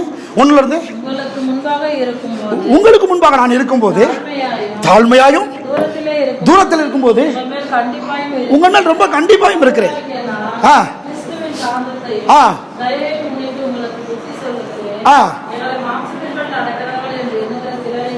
எங்களை மாம்சத்தின்படி நடக்கிறவர்கள் என்று எண்ணுகிற சிலரை குறித்து நான் ரொம்ப கண்டிப்பா இருக்கிறேன். அங்க பாருங்க, இருங்க ஒரு நிமிஷம், அப்படி ஃபாலோ பண்ணுவாங்க ஒரு நிமிஷம். மற்றவர்கள் கூட நம்மை குறித்து தவறாய் எண்ணக்கூடாது என்பதில் பவுல் கண்டிப்பா இருக்கிறார். மற்றவர்கள் நம்மை குறித்து தவறாய் எண்ணக்கூடாது. அவர் சொல்றாரு, சில நினைக்கிறாங்க நாங்க மாம்சத்தின்படி நடக்கிறவங்க நினைக்கிறாங்க, அதை குறித்து ரொம்ப கவனமா இருக்கிறான், ரொம்ப கண்டிப்பா இருக்கிறேன். அவங்க அப்படி நினைக்கலாம், அப்படி நினைக்க கூடாது. கீழே வாசிங்க. அப்படி நினைக்க கூடாது, அதை குறித்து கண்டிப்பா இருக்க வேண்டும் என்று நினைத்திருக்கிற தைரியத்தோடு உங்கள் முன்பாக இருக்கும்போது, உங்களுக்கு முன்பாக இருக்கும்போது கண்டிப்பா இராதபடிக்கு. ஓகே, கீழே வாசிங்க. ரொம்ப முக்கியமான வார்த்தை, நாம் மாம்சத்தின்படி நடக்கிறவர்களா இருந்தால். ஏங்க அவங்க நினைக்கிற மாதிரி நான் மாம்சத்தின்படி நடக்கிறவர்களா இருந்தால் நான் மாம்சத்தின்படி போர் செய்கிறவர்கள் அல்ல. எங்களுடைய போராயுதங்கள் மாம்சத்துக்கு ஏற்றவர்களா இராமல் அரண்களை நிர்மூலமாக்குகிறதற்கு தேவ பலம் உள்ளவர்களா இருக்கிறது. இந்த அரண்ன்றது என்னது? இந்த அரண் தான் அந்த எண்ணங்கள். எண்ணங்கள் எப்படி டெவலப் ஆயிருக்குன்னா ஒரு அரண் போல. அரண்னானது ஒரு பெரிய கட்டிடம் போல, மதில் சுவர் போல. இதை மாற்றுவதில்லை, இதை இடித்து போட வேண்டும், வேரோடு பிடுங்கப்பட வேண்டும். இந்த எண்ணங்கள் ரொம்ப ஆழமானது, ரொம்ப மோசமானது. வார்த்தையை ஒரு நாள் கேட்கறதுனால மாறி நினைக்காதீங்க. ஒரு வாரத்தில் 1 மணி நேரம் கேட்டு போயிட்டா எல்லாம் என்ன மாறி இல்லை. இந்த எண்ணங்கள் பில்ட் ஆகிருக்குது. கிட்டத்தட்ட 30 ஆண்டுகளாக, 40 ஆண்டுகளாக, 50 ஆண்டுகளாக இந்த எண்ணங்கள் அரண் போல, ஒரு பில்டிங் போல, ஒரு ஸ்ட்ராங் அஸ்திபாரம் போல பில்ட் ஆகிருக்குது. இந்த அரண்களை என்ன செய்யணும்?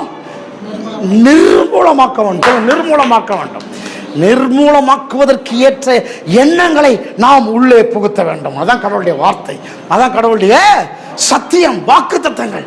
அப்ப இது இந்த மதம் சடங்காச்சாரம், பாரம்பரியம், சுய கொள்கைகள் சாதாரணம் கிடையாது. இதெல்லாம் ஒரு எண்ணங்கள். அவன் என்ன திணிச்சிட்டான்?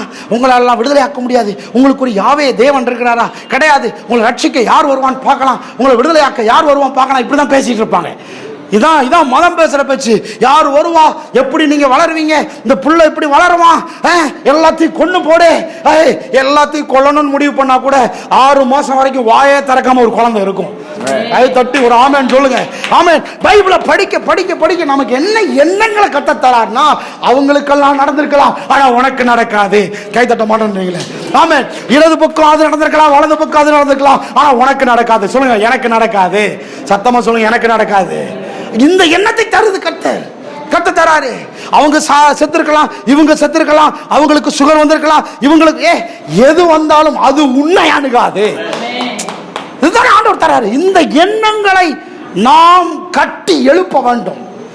இந்த எண்ணங்களால் நம்முடைய மனம் நிரம்ப வேண்டும். எந்த அளவுக்கு நிரம்ப வேண்டும்?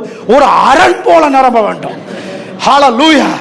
ஒரு ஸ்ட்ராங் ஹோல்ட் இல்ல, ஒரு நிர்மூலமாக்க முடியாத ஒரு எண்ணமாக நமக்குள்ள தேவனுடைய வாக்குத்தத்தத்தின் எண்ணங்கள் நிரம்பி எழும்பி நிற்க வேண்டும். நான் மேல வருவேன், சாதிப்பேன், முன்னேறுவேன், ஒரு உதவி இல்லைனாலும் கர்த்தர் என்னை தனித்து மேல கொண்டு வர வல்லவராக இருக்கிறார். ஒரு நாள் ஒரு கொட்டேஷன் இப்படி போட்டேன், தேவன் உங்களை உயர்த்துவதற்கு யாரையும் நம்பி இல்லை. கை தட்டி விடாமல் சொல்ல மாட்டேன்றீங்களே. யாரையாவது நம்பி இருக்கிறாரா? இந்த அண்ணனை நம்பி இருந்தா, இந்த அக்காவை நம்பி இருந்தா, இந்த பாஸ்டர் நம்பி இருந்தா, இவரை நம்பி இருந்தா, அவரை நம்பி இருந்தாதான் கர்த்தர் இவனை உயர்த்துவாரு, என்னால உயர்த்த முடியும்னு கர்த்தர் நம்பி இருக்கிறாரா? கர்த்தர் உங்களை உயர்த்த யாரையும் நம்பி இல்லை. கை தட்ட மாட்டேன்றீங்களே. உங்க பிசினஸ் நம்பி இல்ல, உங்க வேலையை நம்பி இல்ல, உங்க எஜமான நம்பி இல்ல, சம்பளம் கொடுக்கிற ஆளை நம்பி இல்ல, கர்த்தர் தான்.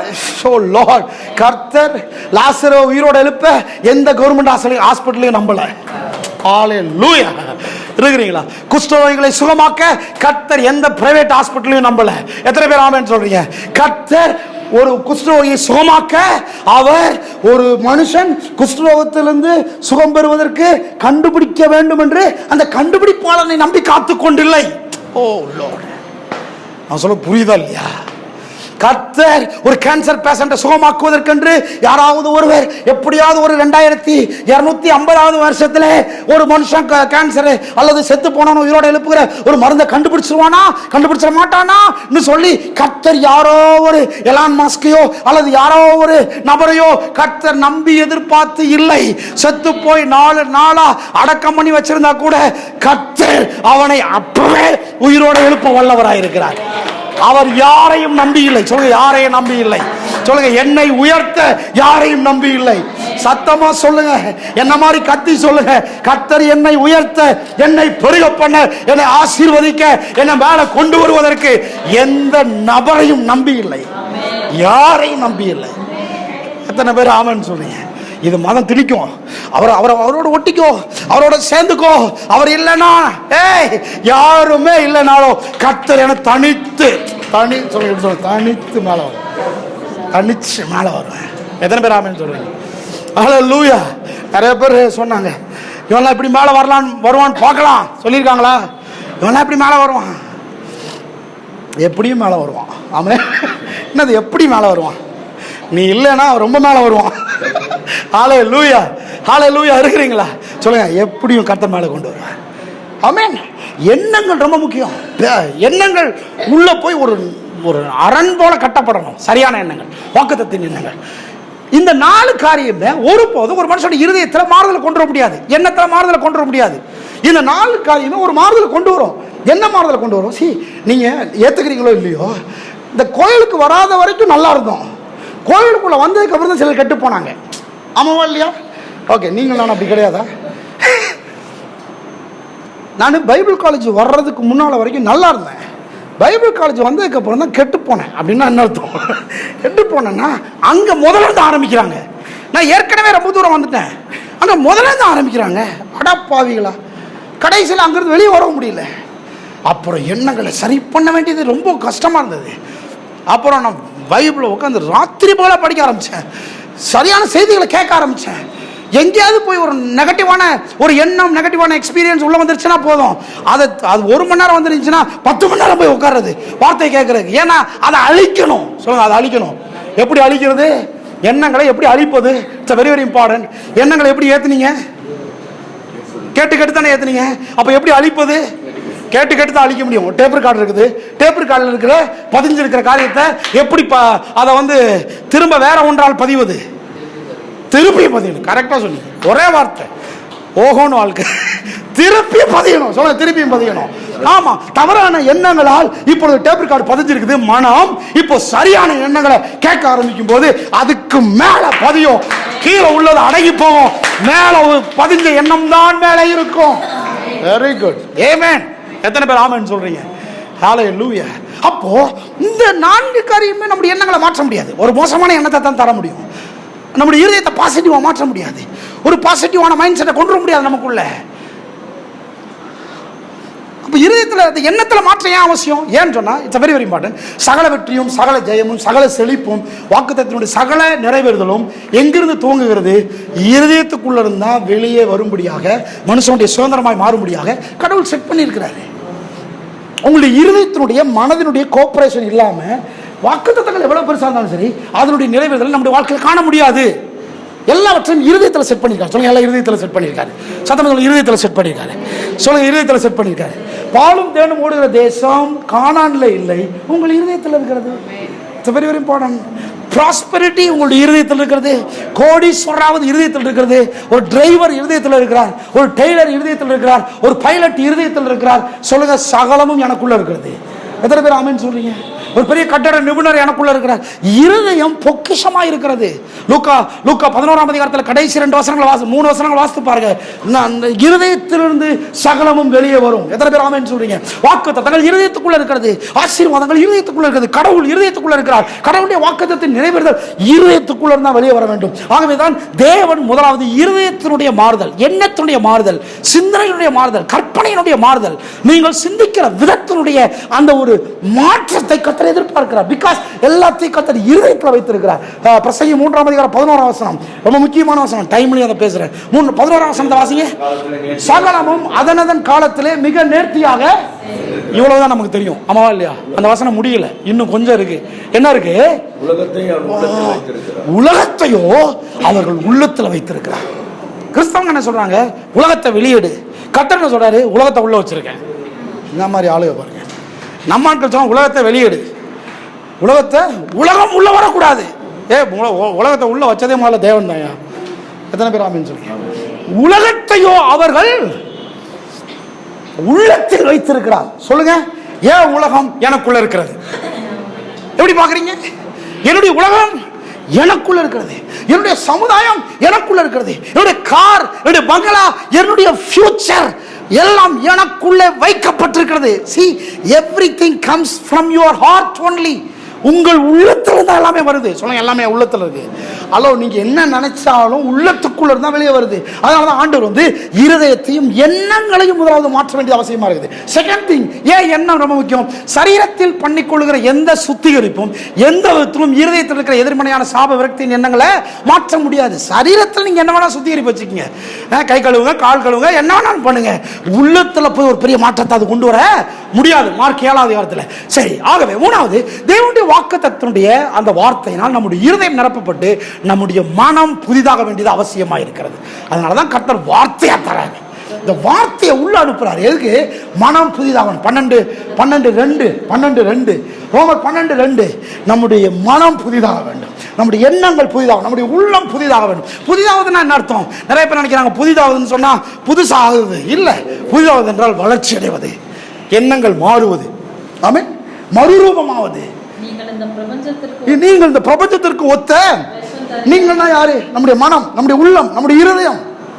இந்த பிரபஞ்சத்துக்கு ஒத்த வேஷம் தெரியாமல் அர்த்தம். அவங்கள மாதிரி பேசாதீங்க, அவங்கள மாதிரி சிந்திக்காதீங்க, அவங்கள மாதிரி கற்பனை பண்ணாதீங்க, அவங்கள மாதிரி தாழ்வு மனப்பான்மை உள்ளவங்க இருக்காதீங்க, அவங்கள மாதிரி குற்ற மனப்பான்மையோட இருக்காதீங்க, அவங்கள மாதிரி இருக்காதீங்க. 10ஆம் அதிகாரத்துக்கு 12ஆம் அதிகாரமா 12ஆம் அதிகாரத்துக்கு வர்றதுக்கு முன்னால வாசித்து பாருங்க. 1ஆம் அதிகாரத்திலிருந்து 11ஆம் அதிகாரம் வரைக்கும் பவுல் தான் சொல்றாரு, நீங்கள் தாழ்வு மனப்பான்மையிலிருந்து, குற்ற உணர்விலிருந்து நீங்கள் விடுதலையாக்கப்பட்ட நீதிமான்களாக இருக்கிறீர்கள்.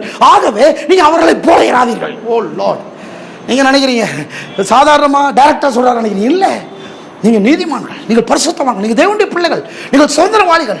நீங்கள் யார்? நீங்கள் அவருடைய எல்லா சொத்துக்கும் சொந்தக்காரர்கள், அவருடைய சாயல், அவருடைய ரூபம். ஹல்லேலூயா.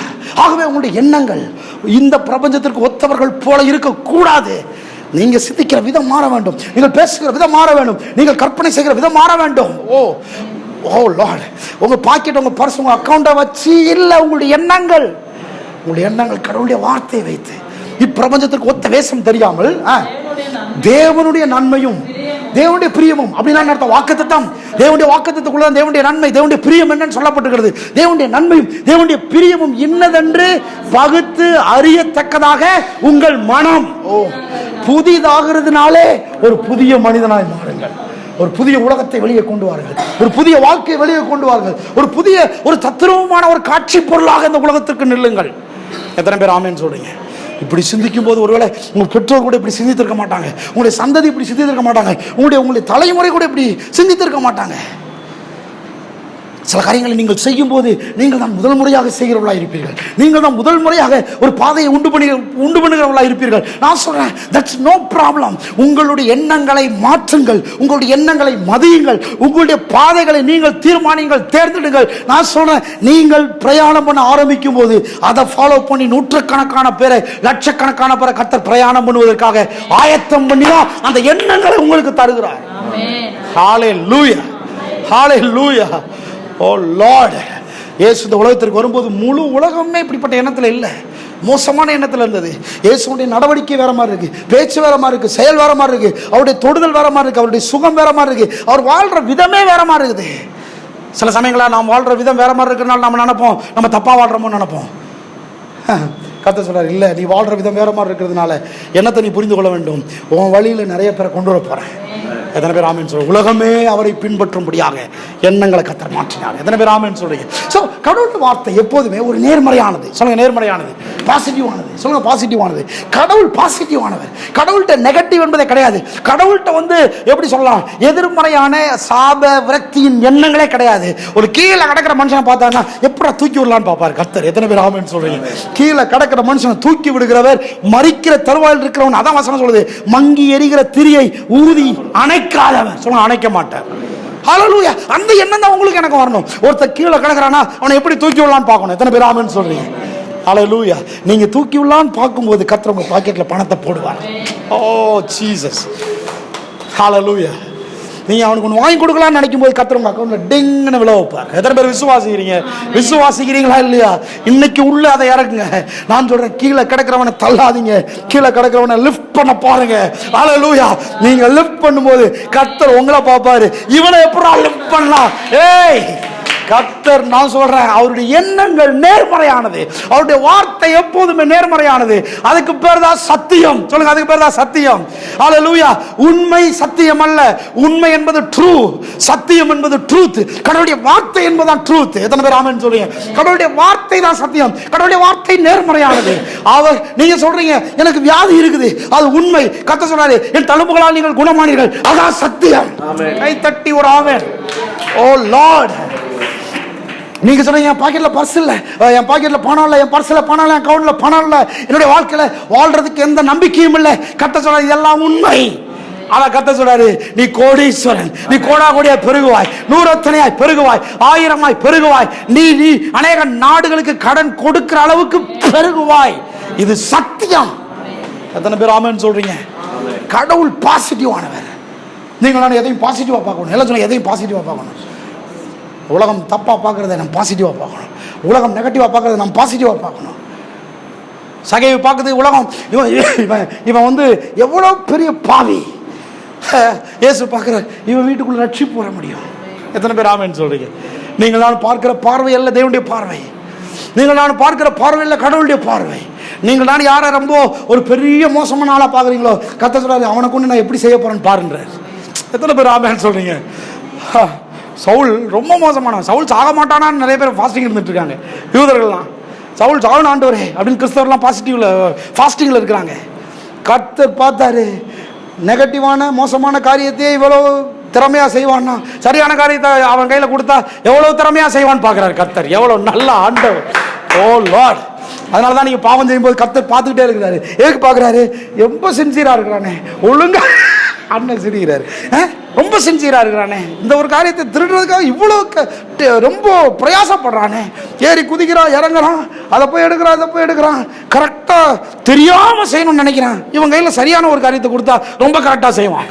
எத்தனை பேர் ஆமென்? அதனால தான் பேதுரு 3 தடவை மறுதளிச்சாலும் தேவன் அவனை விலக்கி போட முயற்சி எடுக்காம அவனை தேடி, வசனம் சொல்லுது, உயிர் தெழுந்த உடனே முதல்ல யார்கிட்ட போனாரு? யார்கிட்ட போயிருக்கணும்? மார்புலையே சாய்ந்து கிடந்த அங்க போல. எங்கடா பேதுரு? பேதுரு பேதுரு மனசு உடஞ்சு போயிட்டான். ஐயோ, திரும்ப அவர் முகத்தை நான் எப்படி பார்ப்பேன், அவரோட எப்படி பேசுவேன்? லார்ட் ஆண்டவர் சொல்றாரு, எவ்வளவு மோசமான நபராக நீங்கள் ஒரு நபரை பார்க்கிறீர்களோ, கர்த்தர் சொல்றாரு, அந்த மோசமான நபர் சவுல், மோசமான நபர், அவனை பார்த்து சொல்றாரு, உன்னை ராஜாக்கள் மத்தியில் கொண்டு போய் நிறுத்துவேன். உன்னை எவ்வளவாய் நீ கிறிஸ்துவுக்காக சில காரியங்களை செய்ய போகிறாய் என்பதை நான் உனக்கு காண்பிப்பேன். இனி சவுல் கிடையாது, இனி பவுல். ஒரு மனிதனை மாற்றுவது தேவனுக்கு ரொம்ப எளிது. நீங்கள் நான் வேணா உதறி தள்ளிடலாம், நீங்கள் வேணா ஒதுக்கிடலாம், நீங்கள் நான் வேணா சில குறைகளையும் சில தவறுகளையும் சில பாவங்களையும் வச்சு ஒதுக்கி வச்சிடலாம். கர்த்தர் பார்க்கிறாரு, நீ ஒதுக்கு, நான் அவனை பிடிச்சுக்கிறேன். ஏன்னா அவன் எனக்கு வேண்டும். ஆமென். அவன் எனக்கு வேண்டும், சவுல் எனக்கு வேண்டும். கர்த்தர் தீர்க்கதரிசனமா சிலரோட பேசிட்டு இருக்கான். நீங்க நினைக்கிறீங்க சிலர் ஒதுக்கிடலாம் நினைக்கிறீங்க. கர்த்தர் சொல்றார், நீ ஒதுக்கு, நான் அவனை பிரைட்டா காமிக்க விரும்புறேன், அவனை மேல தூக்கி காண்பிக்க விரும்புறேன், அவனுடைய வாழ்க்கையை இந்த உலகத்திற்கே காண்பிக்க விரும்புகிறேன். எத்தனை பேர் ஆமென் சொல்லுங்க? சவுல் என்கிற பவுல் மட்டும் இல்லைன்னு சொன்னா, கிட்டத்தட்ட புதிய ஏற்பாடு வந்து ரொம்ப 4 புஸ்தகம் 10 புஸ்தகத்துக்குள்ளதான் இருக்கும். கிட்டத்தட்ட 13 நிருபங்களை அப்போஸ்தலன் பவுல் எழுதினாரு. 13 நிருபங்கள் மட்டும் இல்லைன்னா இயேசுடைய வாழ்க்கை நமக்கு புரியாது, பழைய ஏற்பாடு நமக்கு புரியாது, நியாயப்பிரமாணத்தினால் வந்த சாபங்கள் நமக்கு புரியாது, கிறிஸ்துவின் மூலமாக அந்த நியாயப்பிரமாணத்தின் சாபத்திலிருந்து நாம் விடுதலையாக்கப்பட்டிருப்பது புரியாது. பவுல் கையில் இருந்தது தோரானா 5 ஆகமங்கள். ஏன்னா ஒரு யூதன், அவங்க கையில் அவ்வளவுதான் இருக்கும். இந்த 5 ஆகமங்களை கையில் எடுத்துட்டு போயிட்டு 13 நிருபங்களை பெற்றுக்கொண்டு வெளியே வந்தான். இத்தனை பேர் இருக்கீங்களா? ஆமென், ஹல்லேலூயா. நான் சொல்றேன், நீங்கள் எதை எடுத்து கொண்டு போகிறீர்கள் என்பது முக்கியம் அல்ல, நீங்கள் எவ்வளவோ காரியங்களை வெளியே கொண்டு வர போகிறீர்கள் என்பதை கர்த்தர் பார்க்கிறார். ஓ ஷிகாபா லாபா ரபோ, கர்த்தர் தீர்க்கதரிசனமா பேசுகிறார். நீங்கள் எதை கொண்டு போறீங்கன்றது முக்கியம் இல்லை, கர்த்தர் உங்களுக்குள்ள எதை வெளியே கொண்டு வர போறார்ன்றது முக்கியம். எவ்வளவு பெரிய எண்ணங்கள், எவ்வளவு பெரிய யோசனைகள். நான் சொல்றேன், உங்களுக்கும் எனக்கும் தெரியாது, உங்களுக்கும் எனக்கும் நம்முடைய உயர்வு தெரியாது, நம்முடைய திட்டங்கள், நம்முடைய திட்டங்கள் குறைவு, நம்முடைய யோசனைகள் குறைவு, நம்முடைய அபிப்பிராயங்கள் குறைவு, நம்முடைய கற்பனைகள் குறைவு. கர்த்தர் சொல்றாரு, இல்ல நீ கொஞ்சம் ஃபாலோ பண்ணி வா, கொஞ்சம் என்னுடைய எண்ணங்களை எடுத்துக்கோ, அதை விசுவாசி, அதை சார்ந்துரு, உன்னுடைய எண்ணங்களை மாற்ற ட்ரை பண்ணு, நீ என்னோட பிரயாணம் படி. என்னோடு சேர்ந்து நிற்பது எளிது, ஆனால் என்னோடு பிரயாணம் பண்ணுவது கொஞ்சம் கடினம். எத்தனை பேர் ஆமென் சொல்றீங்க? என்னோடு சேர்ந்து நிற்பதற்கு சரீரம் இருந்தால் போதும், ஆனால் என்னோட பிரயாணம் பண்ண வேண்டும் என்றால் என்னுடைய எண்ணம் உங்களுக்குள்ளே கடத்தப்பட வேண்டும், என்னுடைய அண்டர்ஸ்டாண்டிங் உங்களுக்குள்ள வரணும். எத்தனை பேர் ஆமென் சொல்றீங்க? இயேசுவோட சரீரத்தோடு சேர்ந்து 11 சீஷர்கள் நின்று கொண்டிருந்தார்கள், ஆனால் இயேசுடைய புரிந்து கொள்ளுதலோடு சேர்ந்து ஒரே ஒரு பேதுரு தான் நின்றுகிட்டு இருந்தான். அதனாலதான் என்னை யார் என்று சொல்லுகிறேன்னு சொல்லும்போது எல்லாரும் ஏசாயா, எரேமியா, புலம்பல், எசேக்கியேல்னு புக்கா சொல்றாங்க, ஆனா பேதுரு மட்டும் சொன்னார், நீர் ஜீவனுள்ள தேவனுடைய குமாரனாகிய கிறிஸ்து, சேர்ந்து நிற்பது எளிது, ஆனால் புரிந்து கொள்ளுதலோடு சேர்ந்து நிற்பது, பிரயாணம் பண்ணுவது ரொம்ப கடினம். கர்த்தர் சொல்றாரு, என்னுடைய எண்ணங்கள் உனக்குள்ள மாற்றப்பட வேண்டும். என்னோடு சேர்ந்து வருவது என்பது கோயிலுக்கு வர்றதில்லை, என்னுடைய எண்ணங்களோடு பிரயாணம் பண்ணுவது, என்னுடைய எண்ணங்களை சுமந்து கொண்டு போவது, என்னுடைய எண்ணங்களோடு ஒரு பிசினஸ்ல இருப்பது. ஹல்லேலூயா. காரியங்கள் மாறி போகும்போது, சூழ்நிலைகள் மாறி போகும்போது, மனிதர்கள் எதிராக எழும்பும் போது, கஷ்டமான சூழ்நிலைகள் வரும்போது, அப்பதான் உங்களுடைய எண்ணங்கள் பரிசோதிக்கப்படுகிறது. எத்தனை பேர் ஆமென் சொல்றீங்க? அப்போ அது நேர்மறையானது. அந்த வார்த்தைக்கு பேர் தான் சத்தியம், வாக்குத்தத்தம். அது மனுஷனுக்கு வீழ்ச்சிக்கு முன்னால இருந்து அவங்க கொடுக்கப்பட்டிருக்குது. ஆதி நிலையிலிருந்து மனுஷனுக்கும் கடவுளுக்குமான உடன்படிக்கைக்கு பேர் தான் வாக்குத்தத்தம். அதுக்குள்ள இருக்கிற அந்த நோக்கத்தினால, கடவுளுடைய நோக்கத்தினால அது நிரம்பி இருக்குது. தேவனுடைய வார்த்தைக்குள்ள இருக்கிற சகல போதனைகளும் அதுக்குள்ள அடங்கி இருக்குது. அதான் வாக்குத்தத்தம். அதனாலதான் வாக்குத்தத்தத்தை குறித்து ஒரு பெரிய சிந்தனையும் யோசனையும் உங்களுக்கு இருக்க வேணும். இதை குறித்து இதை மட்டும் சொல்லிட்டு நான் முடிக்கிறேன். தேவனுடைய கற்பனை, கட்டளை அல்லது பிரமாணம் ஒருபோதும் மனுஷனுடைய கிரியைகள்ல கட்டுப்பாட்டை கொண்டு வருவதற்கு கொடுக்கப்பட்டதல்ல. கடவுளுடைய கற்பனைகள், கடவுளுடைய பிரமாணங்கள் மனுஷனுடைய கிரியைகளுக்கு ஒரு கட்டுப்பாட்டை போடுவதற்காக கொடுக்கப்பட்டதல்ல. அதற்கு பதிலாக மனுஷனுடைய உண்மை தன்மையில் இல்லாததை, அதாவது அவனுடைய அசல் தன்மையில இருக்கிற அந்த தேவ ரூபத்தில் இருக்கிற அவன் செய்து கொண்டிருப்பதாக, அதாவது இல்லாத செஞ்சுக்கிட்டு இருக்கிறதாக அவனுக்கு உணர்த்தும்படியாக என்ன சொல்றாரு? நீ தோல்வியில வாழ்ந்துட்டு இருக்கிற, ஆனா தோல்வியில நீ இருக்க முடியாது என்பதை காட்டுவதற்காக கடவுளுடைய கற்பனை. வியாதியில வாழ்ந்துட்டு இருக்கீங்க, கர்த்தர் சொல்றார் நீ வியாதியில வாழ முடியாது, நீ தேவ சாயல், தேவ ரூபம், நீ வாக்குத்தத்தின் புத்திரன், உனக்கு அது இருக்க முடியாது என்பதை காட்டுவதற்காக கடவுளுடைய கற்பனை, கடவுளுடைய பிரமாணம். எத்தனை பேர் ஆமென் சொல்றீங்க? அந்த எதிர்மறையான சுபாவங்களுக்கும் சாபங்களுக்கும் நேர்மறையானவனாகவே மனுஷன் உண்மையிலே இருக்கிறான் என்பதை எடுத்து காண்பிப்பதற்காக கர்த்தருடைய கற்பனை. ஏசாயா 55:7-13 வசனத்தை மாத்திரம் வாசித்து முடிக்கலாம். ஏசாயா 55:7-13, ரோமர் 4. ஓ லார்ட், பிரைஸ் காட், ஹalleluya, ஹalleluya, ஹalleluya. ஓ ஜீசஸ், ஓ லார்ட் ஜீசஸ். ஏற்கனவே சொன்ன வார்த்தை தான் 55:7-13. ஏசாயா 55:7-13 சீக்கிரம். உங்களுடைய நினைவுகள் என்னுடைய நினைவுகள் அல்ல. 55:17-13 வாசிங்க. துன்மார்க்கன் தன்னுடைய வழிகளையும் அக்கிரமக்காரன் தன்னுடைய நினைவுகளையும் விட்டு கர்த்தரிடத்தில் திரும்ப கடவன். நல்லா கவனிங்க. துன்மார்க்கன் தன்னுடைய எண்ணங்களையும் நினைவுகளையும் வழிகளையும் விட்டு, அக்கிரமக்காரன் தன்னுடைய எண்ணங்கள் நினைவுகளை வழிகளை விட்டு கர்த்தரிடத்தில் திரும்ப கடவன். கர்த்தரிடத்தில் திரும்ப கடவன். ஏன் துன்மார்க்கன், ஏன் அக்கிரமக்காரன்? ஏன்னு சொன்னா துன்மார்க்கன் அக்கிரமக்காரன் தேவசாயல் தேவரூபம் உள்ளவன். It's very very important. தேவசாயல் தேவரூபம் உள்ளவன், தேவசாயல் தேவரூபத்தில் இல்லாததை அவன் வெளிப்படுத்தி கொண்டிருக்கிறான் என்பதை உணர்த்துவதற்காகவே அடுத்த வசனம் சொல்லுது, வானத்துக்கு பூமிக்கு எவ்வளவு உயரமோ அவ்வளவு உயரமான எண்ணங்களை நினைவுகளை நான் உங்களுக்காக வைத்திருக்கிறேன். எத்தனை பேர் ஆமென் சொல்றீங்க? அந்த எண்ணங்கள், அந்த நினைவுகள் என்னத்தை தருது? நீ தேவ சாயல் தேவ ரூபம், நீ உனக்குள் இல்லாத ஒன்றை நீ வெளியே கொண்டு வர முயற்சி எடுக்கிறாய். உன்னுடைய பிரயாசங்கள் எல்லாம் உன்னுடைய சாயலுக்கும் உன்னுடைய ரூபத்திற்கும் தகாதது. இதை உணர்த்துவதற்காகவே அவருடைய நேர்மறையான எண்ணங்களினால் கடவுளுடைய வாக்குத்தத்தத்தினால் நிரம்பி இருக்கிறது. எத்தனை பேர் ஆமென் சொல்றீங்க? இருக்கிறீங்களா இல்லையா? அதனாலதான் துன்மார்க்கனையும் பாவியையும் கர்த்தர் அழைக்கிறார். என் எண்ணங்களை எடுத்துக்கொள்ளுங்க, என் வழிகளை எடுத்துக்கொள்ளுங்க, என் யோசனைகளை எடுத்துக்கொள்ளுங்க. நீங்க வேற மாதிரி ஆளு, நீங்க வேற மாதிரி சிந்திக்க வேண்டும், வேற மாதிரி யோசிக்க வேண்டும், வேற மாதிரி கற்பனை செய்ய வேண்டும். உங்களுடைய வாழ்க்கை வேற மாதிரி கட்டி எழுப்பப்படுவதற்காக டிசைன் பண்ணப்பட்டது. நீங்க வேற ஆளு. அதனாலதான் ஒரு துன்மார்க்கனுக்கும் பாவிக்கும் சபையில் ரொம்ப முக்கியமான இடம் இருக்குது. ஏன்னு சொன்னா அங்கே அவன் என்ன நடக்கிறது? அங்கே அவனுக்குள்ள எண்ணங்கள் மாற்றப்படுகிறது, சரியான எண்ணங்கள் தரப்படுகிறது. அவனுடைய அசல் தன்மை குறித்ததான சரியான புரிதலுக்குள் அவன் வர ஆரம்பிக்கிறான். எத்தனை பேர் ஆமென் சொல்றீங்க? ஹல்லேலூயா. அதனாலதான் சபை ரொம்ப முக்கியம். இப்படிப்பட்ட போதனை உள்ள சபை ரொம்ப முக்கியம். ஏனென்றால் நீங்கள் இப்பொழுது உங்களுடைய அசல் தன்மையில தூக்கி உட்கார வைக்கப்படுகிறீர்கள். It's very very important. எத்தனை பேர் ஆமென் சொல்றீங்க? மைண்ட் செட் மாற ஆரம்பிக்குது. ஹல்லேலூயா, ஹல்லேலூயா. அதனால தான் நான் இப்படி புரிஞ்சுக்கிறேன். இவருடைய குறையின் அடிப்படையில் இவருக்கு ஒரு பிரசங்கம் அளிக்கப்படாமல், ஒரு ஆண், ஒரு மனுஷன் என்பவன் யார் என்பதன் அடிப்படையில் இவருக்கு ஒரு பிரசங்கம் அளிக்கப்பட வேண்டும். எத்தனை பேர் ஆமென் சொல்றீங்க? அசல் மனுஷன் யார் என்பதன் அடிப்படையில் கடவுளுடைய வார்த்தை இவருக்கு பிரசங்கிக்கப்படும் போது இவரிடத்தில் இருக்கக்கூடாத ஒரு காரியம் இருக்கப்படாமலே போய்விடும். ஆட்டோமேட்டிக்காக மாற ஆரம்பிக்கும். எத்தனை பேர் ஆமென் சொல்றீங்க? ஆமென். ஆகவேதான் எனக்கு இவருடைய குறை என்ன என்பது எனக்கு தெரிய வேண்டிய அவசியம் இல்லை. எத்தனை பேர் ஆமென் சொல்றீங்க? அதனால ஒருத்தருடைய பலவீனம் என்ன என்று எனக்கு தெரிய வேண்டிய அவசியம் இல்லை. தேவன் உங்களுடைய பலவீனத்தின் மேல இன்ட்ரெஸ்டா இல்லை, அதுக்கு பதிலாக தேவன் நம்முடைய அசல் தன்மையின் மேல இன்ட்ரெஸ்டா இருக்கிறார். ஹல்லேலூயா. நம்முடைய அசல் தன்மை என்ன என்பதை நமக்கு சொல்லி கொடுத்தாலே போதும். அதான் ஒரு பாஸ்டர் சொல்லுவார்ல, பேரானந்தம் என்னன்னு தெரிஞ்சா போதும் இந்த சிற்றின்பத்திலிருந்து வெளியே வந்துடும். எத்தனை பேர் ஆமென் சொல்றீங்க? நமக்கு பிரச்சனையே சிற்றின்பத்திலிருந்து வெளியே வா, இதுலேருந்து வெளியே வா, இதுலேருந்து வெளியே வா, இதுலேருந்து வெளியே வான்னு சொல்லி அவனுக்கு மறுபடியும் அந்த எண்ணத்தை கொடுப்பதான். அதான் சார் நான் போன மாசத்துல விட்டேன் சார், அதுவா சரின்னு சொல்லி இன்னைக்கு போய் ஆரம்பிப்பாங்க. இதெல்லாம் இல்லை. ஆமென். அதனாலதான் பல சமயங்களில் மற்றவருடைய பலவீனங்கள் குறைகள் நமக்கு தெரியாமல் இருப்பது நல்லது. எத்தனை பேர் ஆமென் சொல்றீங்க? அதுக்கு ரொம்ப கவனத்தை செலுத்தாதீங்க. ஊர் கதை உலக கதைக்கு கவனத்தை செலுத்தாதீங்க. அக்கா அவங்கள பற்றி தெரியுமா, அண்ணன் இவங்களை பற்றி தெரியுமா, நல்ல வேலை சார் எனக்கு தெரியாது, ஆளை விடுங்க சாமின்னு ஓடிடணும். ஏன்னு சொன்னால் அவங்களை பற்றி தெரியாமல் இருப்பதே அவர்கள் உங்கள் வார்த்தையை கேட்டு மாறுவதற்கான ஆதாரமாக இருக்கிறது. It's very very important. ஆமென். அல்லேலூயா. நீங்க பேச பேச பேச நான் சொல்றேன், உங்களுக்கு தான் அசல் தன்மை தெரியும். உங்களுக்கு இயேசு யாருன்னு தெரிஞ்சா போதும், தேவசாயல் தேவரூபத்தினுடைய தன்மை என்னன்னு தெரிஞ்சா போதும், தேவசாயல் தேவரூபத்தினுடைய அந்த அசல் உயர்ந்த ரகம் என்னன்னு தெரிஞ்சா போதும், அதை பற்றி பேசினா போதும்.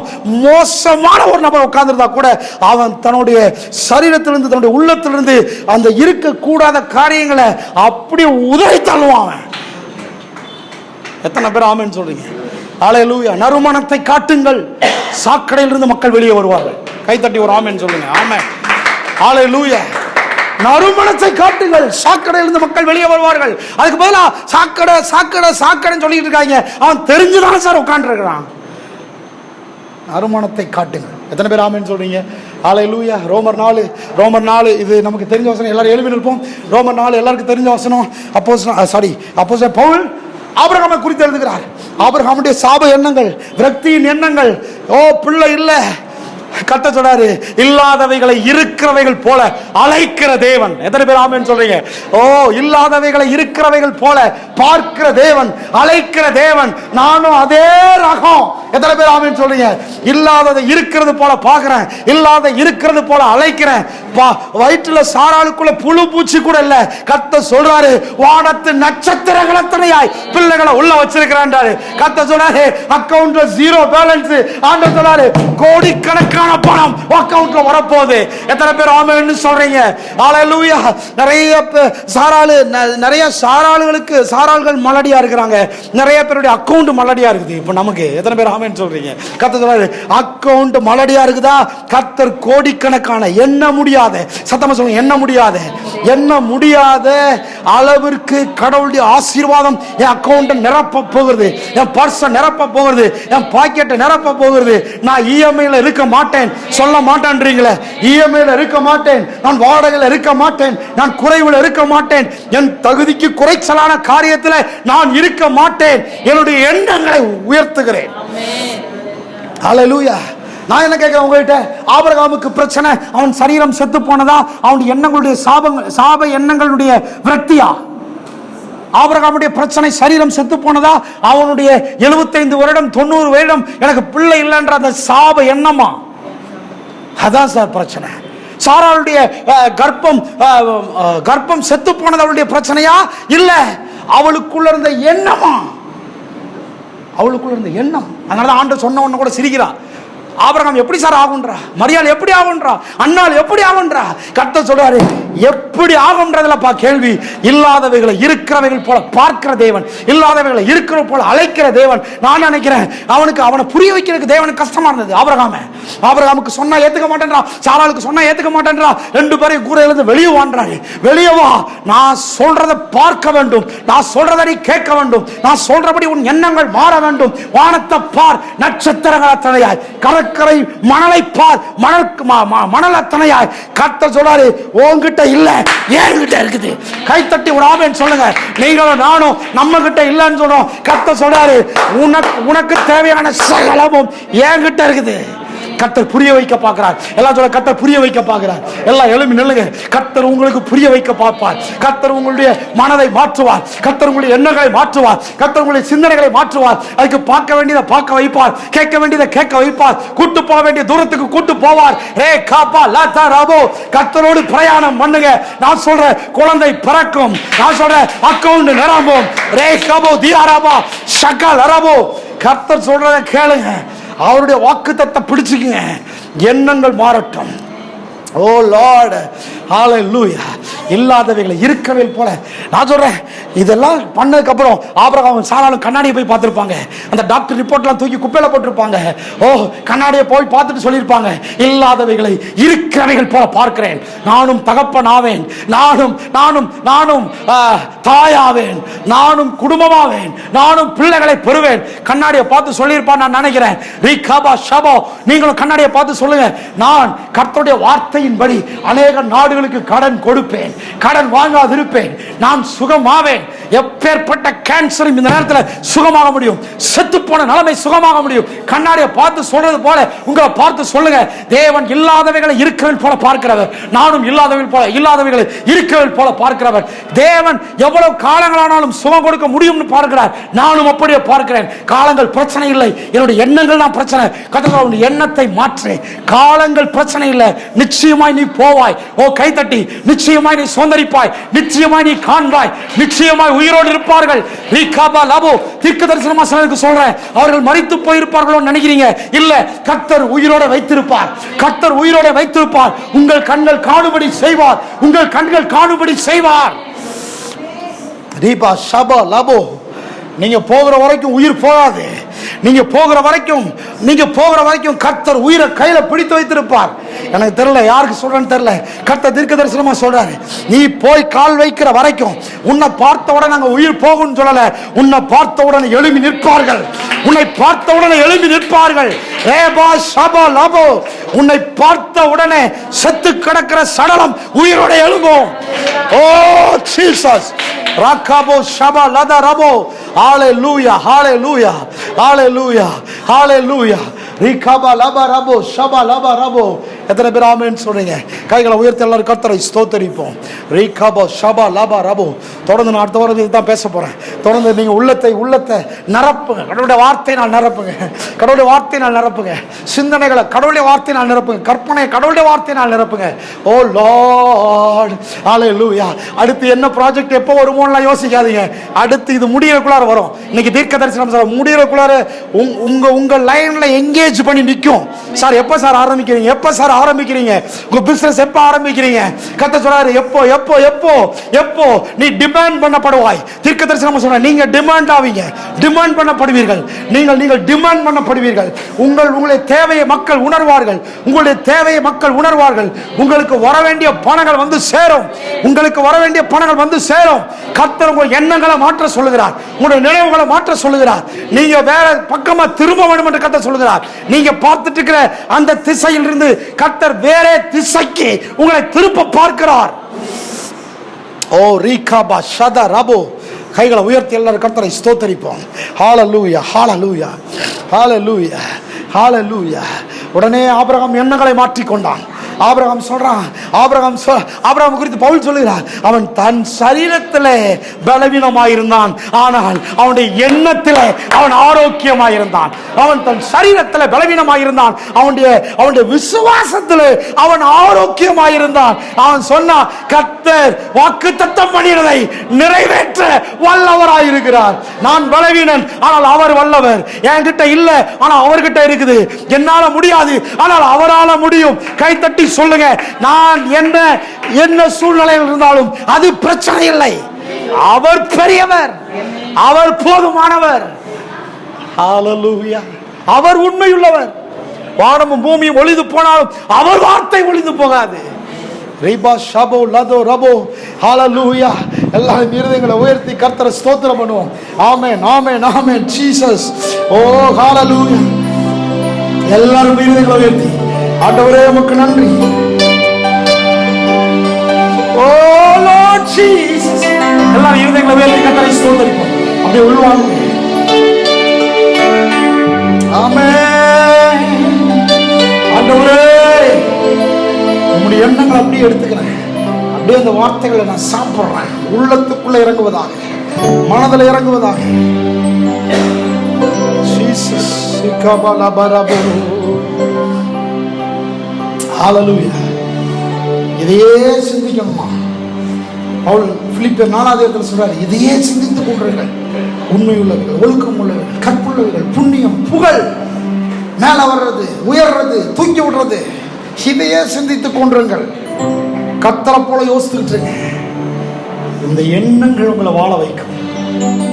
எத்தனை பேர் விசுவாசிக்கிறீங்க? ஆமென். வார்த்தைகளுக்காக ஸ்தோத்திரம். பெரிய இம்பாக்டை கிரியேட் பண்ணட்டும்.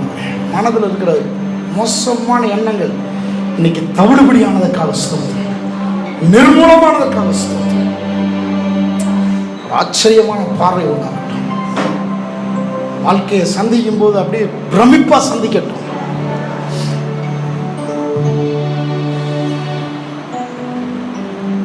அப்படியே காத்துக்கொள்ள உதவி செய்யுங்க. ஆவியான இந்த எண்ணங்களை, இந்த மனதை அப்படியே உள்ள வச்சுக்க உதவி செய்யுங்க. எவ்வளோ பெரிய ஒரு அற்புதமான வாழ்க்கையை இந்த எண்ணங்கள் தரும்ன்றதை மட்டும் மக்கள் அப்படியே கண்கூடா பார்க்கட்டாங்க. ஒவ்வொன்றா பார்த்துட்டு வந்தாங்கன்னா மக்கள் அப்படியே பெரிய மறுரூபத்துக்குள்ள வந்து விடுவார். அந்த நாளுக்காக ஸ்தோத்திரம். அன்பின் கருத்துக்குள்ள ஒப்புக்கொள்ளும் இயேசுவின் நாமத்தை ஜெபிக்கிறோம் நல்ல பிதாவே. கைகளை தட்டி ஆண்டவருக்கு நன்றி சொல்லுவோம். ஆமென்.